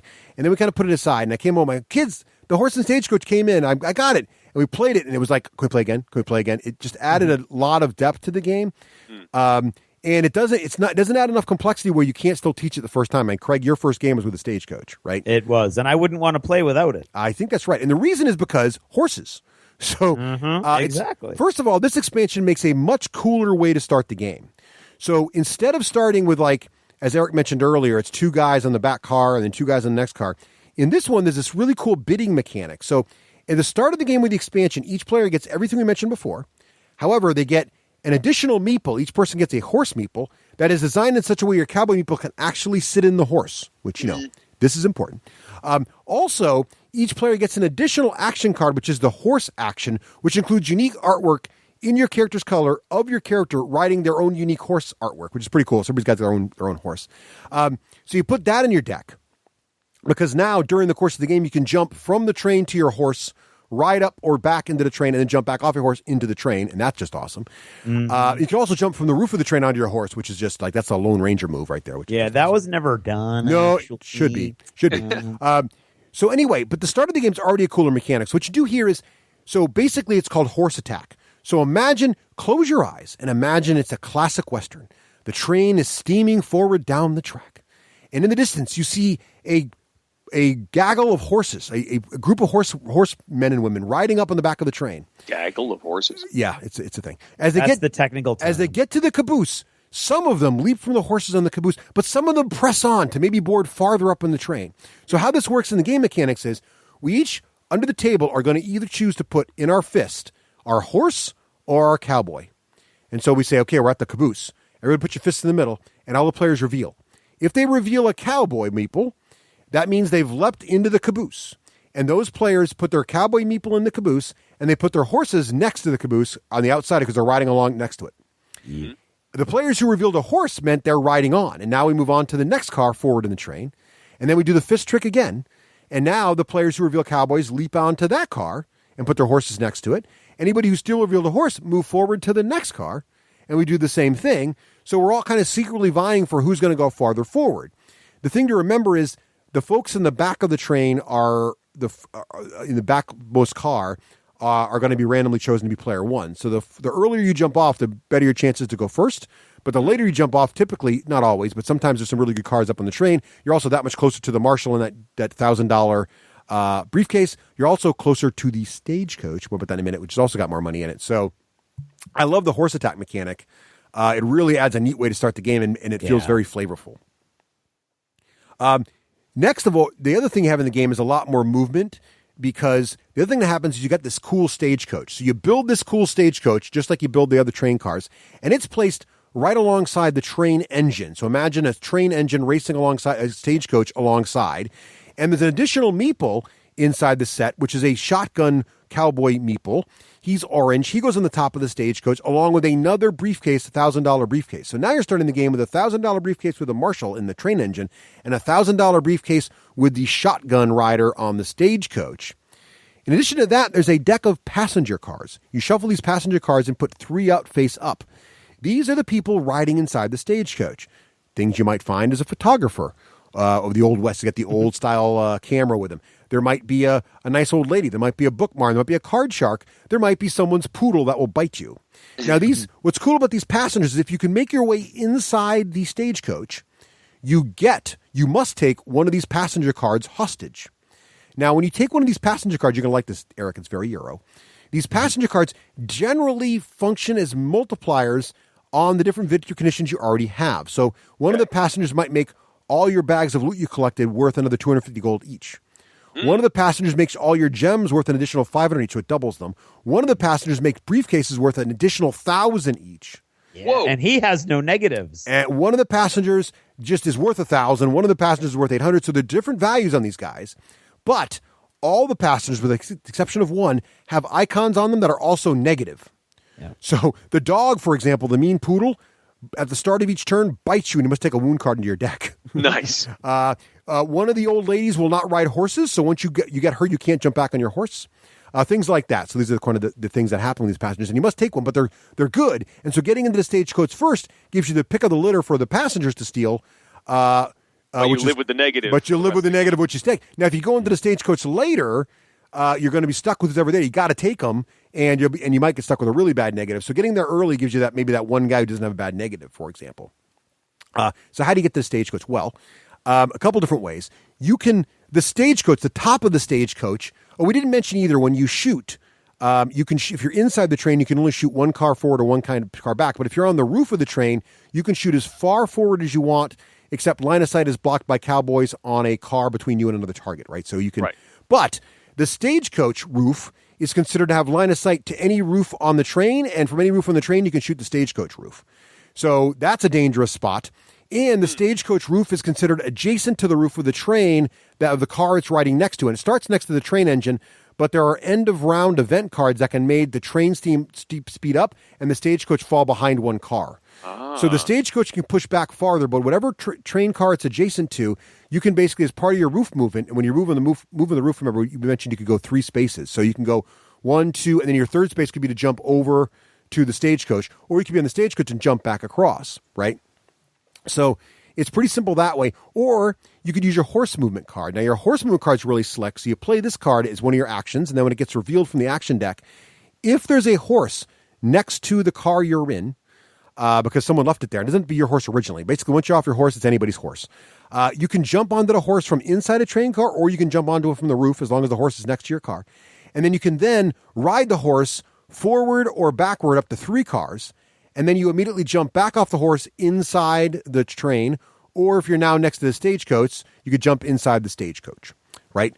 So that's the way you get to the insides very easily. The horses make it really fast to move across the train too, so it adds a much more dynamic to the train and makes the game a lot harder to predict, because now every time someone plays a horse, it's like running on the roof. You don't know exactly where they're going to end up, which is really interesting. So a lot more coolness there. The one other, and by the way, if you manage to get to the roof of the stagecoach, you can punch the shotgunner, which will then make him leap to the corresponding car on the train, and that allows you then to be free to pick up the briefcase he was guarding. But now the shotgunner is a guy that he won't shoot you like the sheriff, but if you move into his square, you'll take a wound. And he'll always stay parallel to the stagecoach. So the stagecoach falls back, he'll fall back on the train too, trying to ride shotgun for the stagecoach. So that's pretty much it. The only other thing you get in this expansion, so it's chock full of stuff. You also get a bunch of whiskey tokens. It's not a cowboy game without whiskey. These must be placed inside one each car also. You can pick these things up like treasure. They're worth no money, but basically when you swig whiskey, there's icons on the back that basically let you draw 3 cards into your hand, but not count as an action. So you still can draw 3 and then you can play a card immediately. So it's a better way to do hand management. So a lot of interesting stuff here that really adds a lot more depth to the game. But maybe it sounded complex. I explained it, but it doesn't really change it that much. How does the expansion sound to you, Eric? It sounds great. Now, my one question is, does it fit in the box once you've assembled the stagecoach? Okay, so the expansion box is designed similar to the train box, where it's segmented in such a way that the stagecoach fits back in the expansion box, but does not fit in the train box. So now I carry around the train box and the expansion box. But the expansion box is smaller. It's about a quarter of the size of the regular box. It is. Unfortunately, I had to disassemble and throw away the expansion box in order to get it home. So I got this at Essen, and luggage space for international travel is tricky. And so I did not assemble the stagecoach. It's still flat. And so it fit in the box flat. It might. There's actually a spot in the main box that I use for all the cards and everything. And I wonder if you put the cards on their side, if you might be able to fit it there. Probably could. I think you could. I think you might be able to. Anyway, I definitely highly recommend the expansion. Now, Craig, I just saw on their website they got a new expansion coming out called The Marshal and the Prisoners. This looks really cool because one player now controls the marshal. Oh, really? So one guy's on the other side, and there's a prison car now that you can lock the bandits in, and there's a net new character called the Martial Artist. Yeah, right. Kwai Chang Caine, baby. It's got to be him. So that sounds awesome, too. And then, Eric, did you know about the time travel car? I do know about the time travel car. I have not acquired one. Are they on Board Game Geek?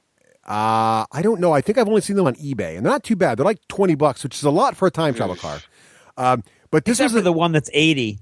Oh, yes. But you probably don't want to buy that. No. I don't want to get that one. No. You can get one from Germany right now that's $11 with shipping. There you go. Ooh, that's not bad. What's the Rock promo expansion? I don't know that Anybody one. Know what that is? I've seen that on Board Game Geek. I don't know what it does. I don't either. But the time travel car, plateau. That's of course Back to the Future, right? So the Back to the Future car is riding alongside the train, which is awesome. So lots of expansions. I think they got some great things going on here. So that's it. That's pretty much Colt Express in a nutshell, mostly. So Craig. Yes, sir. In the style of a cowboy. Oh, no. What? You can't have him do his professional voice thing at the beginning and then have me schlepping along at the end and explain the D6G rating system. You can't. That's just mean. Okay, well, Eric, do you think you can explain the D6G rating system? I don't think probably not. No, who would? Craig, you gotta do it, man. Step up. You heard Eric's example. You can follow right along. It'll be great. You're seeing a tunnel coming on the roof of the train. Okay. Please describe the patent pending D6G rating system. Did you hear that? Yeah. Is that the train? No. Oh, it might be. I can hear something. No. Or is that you doodling? I can't really tell. That's it. I'm highlighting. I don't know if that's working for you. Okay. Wait, ready? Okay. I will add. You're in the tunnel. An echo. All right. I don't have much time before we get out of this tunnel and everybody knows what I'm doing. Okay, so I got a couple moves I can make. I'm gonna try to rate these different moves so I can see which one is best. Whoa, little low area of the tunnel there. And basically what we're talking about is if it's a good move, I'm going to go with a low rating because it's like I'm rolling a die. I want to roll one of those dice, and it's like the more pips, the better. So the lower the number is the more pips, and so lower is good, and lower is oh my God, I'm out of the tunnel. No. All right. Thank you, Craig. What you lacked for in talent, you made up for with special effects. Special effects, which is exactly how it's done, right? That can hide a lot. Yeah, exactly. So basically, the lower the number, the better the rating. Exactly. So, Eric, as our guest, would you like to lead us off? What are your final thoughts on Colt Express? Well, Colt Express gives you that real feeling of a rootin' tootin' train robbery. You really do get the sense that you are, vying for position. There's a lot of jockeying. There's a lot of fighting. There's some shooting, and there's chaos. It scratches that programming itch with more chaos than, say, Robo Rally. But it does have that same sort of feel. Like you have a plan. You know what you want to do, but you also have to worry about your opponents in a way that's a little more visceral and immediate than Robo Rally. Right. And I think it's a nice switch from that sort of thing.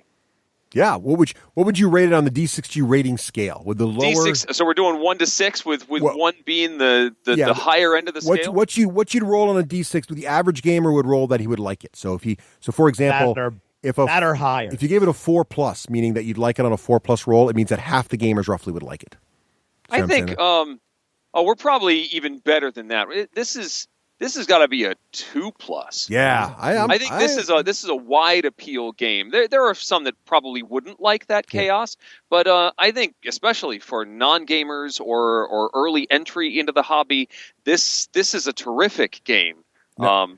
Maybe not a gateway, but maybe a tunnel entrance way into well played. Trestle bridge. It's a games. trestle bridge. A trestle bridge. Now, Eric, if you want to really increase the rating, you can give it a 2+ with a reroll. Meaning that if you roll the 1 the first time, you could roll it again and probably still like it.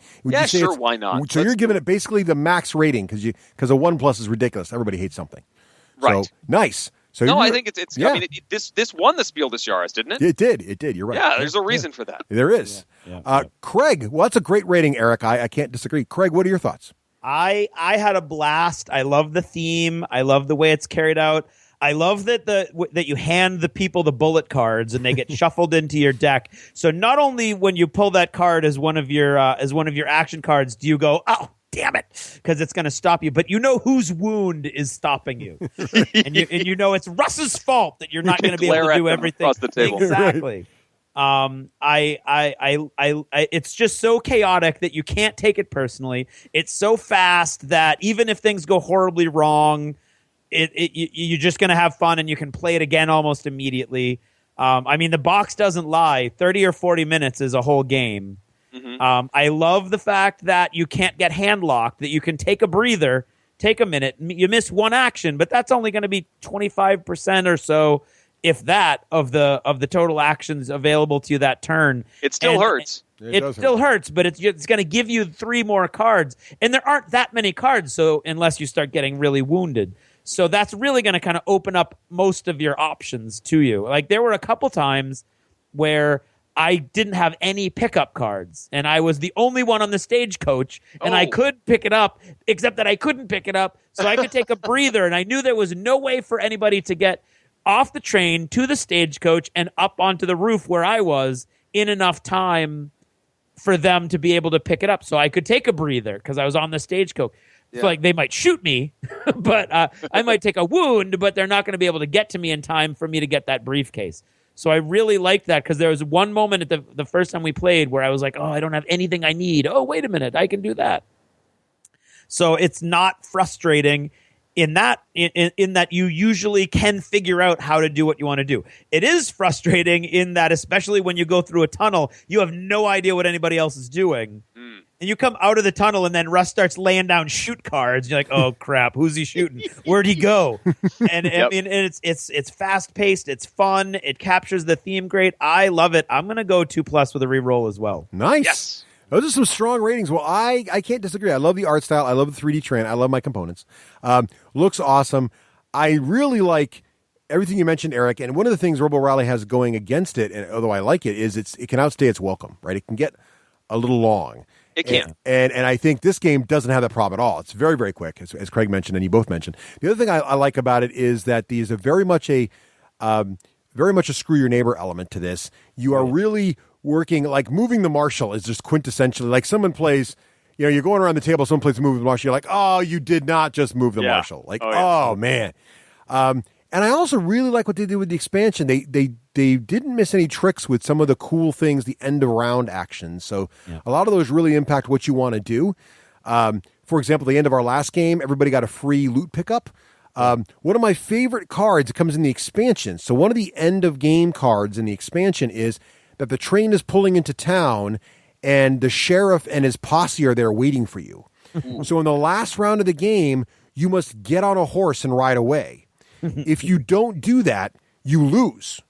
Only the people who get on horses and ride away get to count their money and be in the contention for the winner.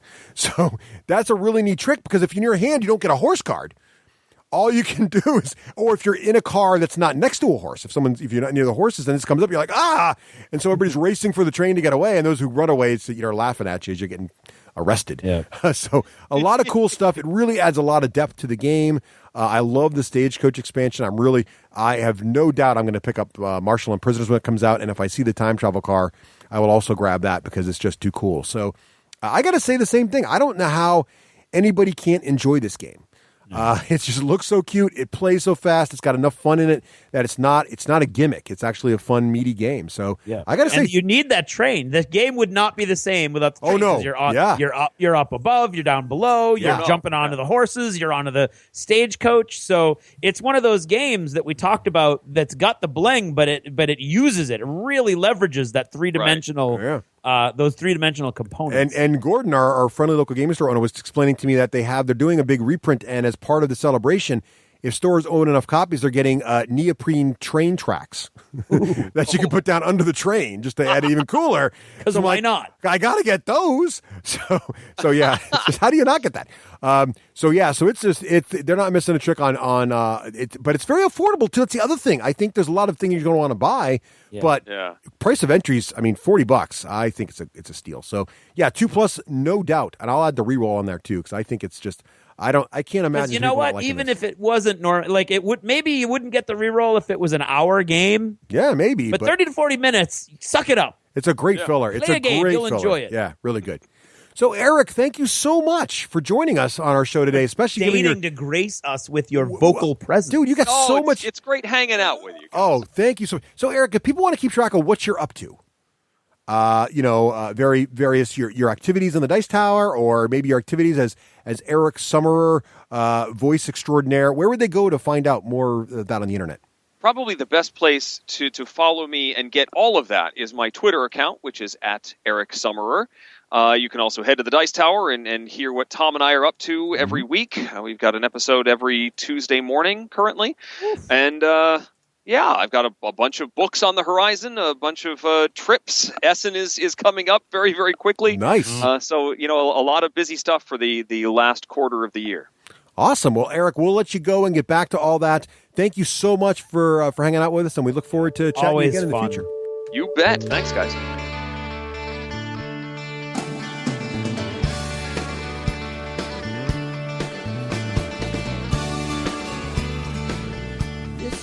Notice is brought to you by all of our fine friends over at Patreon. Those are the men, the women, the children that step up and help us make the D6 generation possible. Without them, we wouldn't be able to do any of this stuff. And you would be listening to static right now. Today, I'd like to thank Daniel Ferreira. Well, you got a lot more time than anybody else. Dan May, that was an easy one. Darius, Darren Leeds, and Dave McAvoy. Do you ever notice how often you run into prices that make no sense on the internet? I had all kinds of big plans for what I was going to tell you. I was maybe even going to wax political. I don't know. Things were getting crazy around here, but we just finished talking about Colt Express, and I was online looking at Colt Express and looking at all kinds of different payment options and how I can make sure that I get those little player mats instead of the non-player mats, and looking to see, just make sure that I think Reese would play it, and I think Karen would play it. And so I was on Amazon, and I was looking for, $32.99. That's pretty good. That's pretty good on Amazon. And Amazon Prime, which, of course, who's not on that at this point? And then at the bottom, I was like, wow, there's like various Amazon Prime options, and all of them are more expensive than the $32.99. So that's weird. And then I saw this one thing. Okay, so there's 35 different options to buy Colt Express new on Amazon, and it starts at $32.99 and it goes up from there. And then there's one collectible from $198.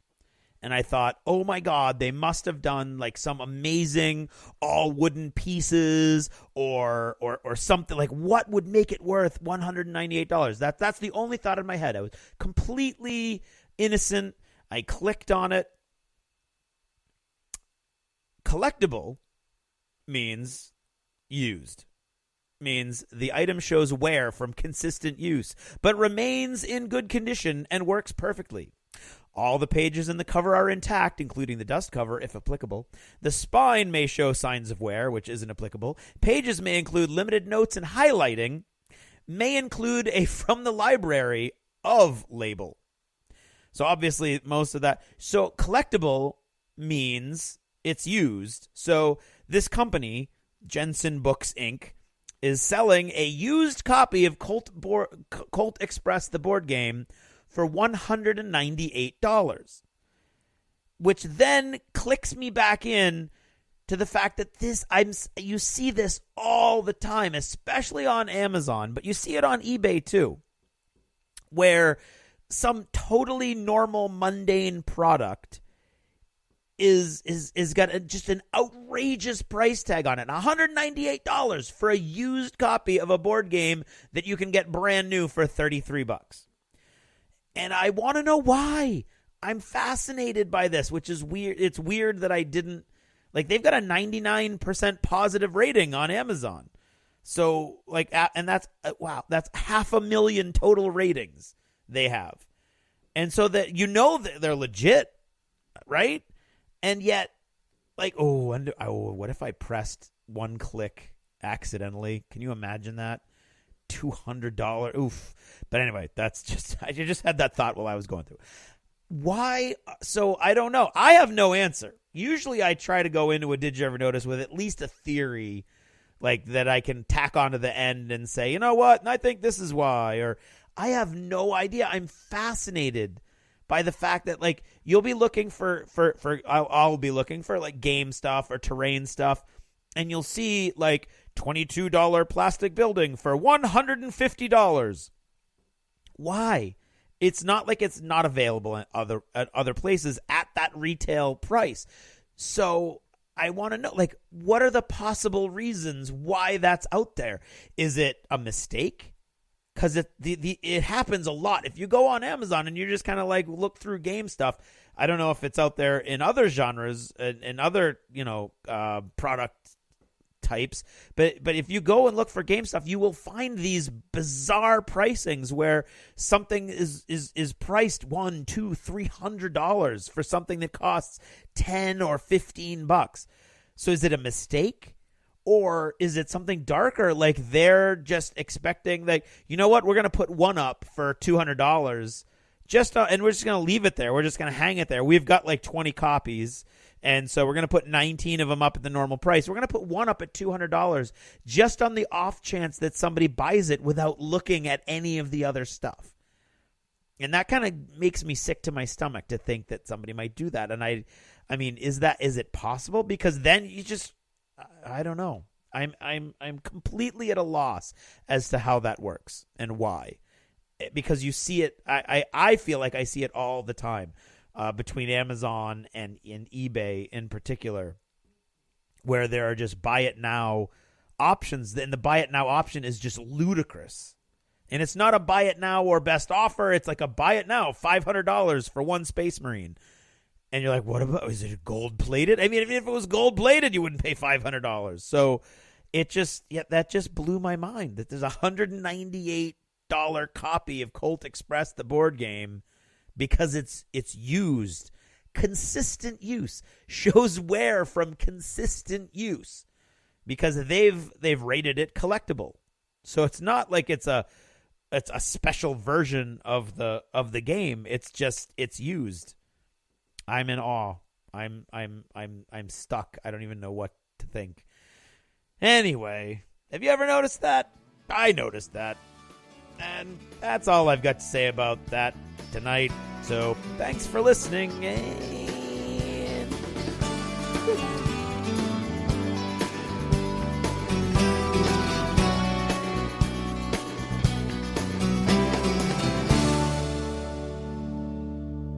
Achievement unlocked. You've made it to the end of another D6 Generation episode, the podcast whose humor has universally been acclaimed as not too horrible. Please let us know what you thought of the show by either emailing us at info@the d6generation.com or by posting in our official D6G episode thread at the top of the DACA discussions forum on DACA.com. If for some inexplicable reason you actually enjoyed this show, you can help others find out about it by leaving positive reviews on iTunes. See you in 2 weeks. Thanks for listening, and happy gaming. The theme from Total Fangirl comes from the soundtrack of The Last Night on Earth, the zombie game, courtesy of Flying Frog Productions, and is a composition of Mary Beth Magalanes.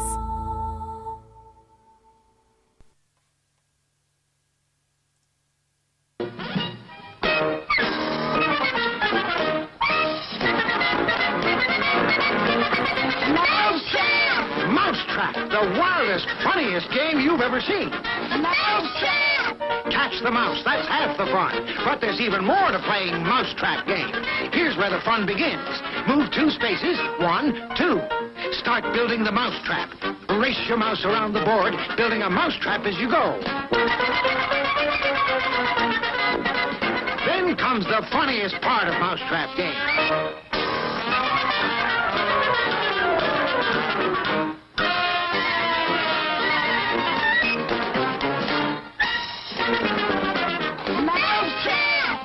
Why don't you get Mousetrap? Mousetrap, the nuttiest, funniest game you've ever seen. It's a wonderful game. It's ideal.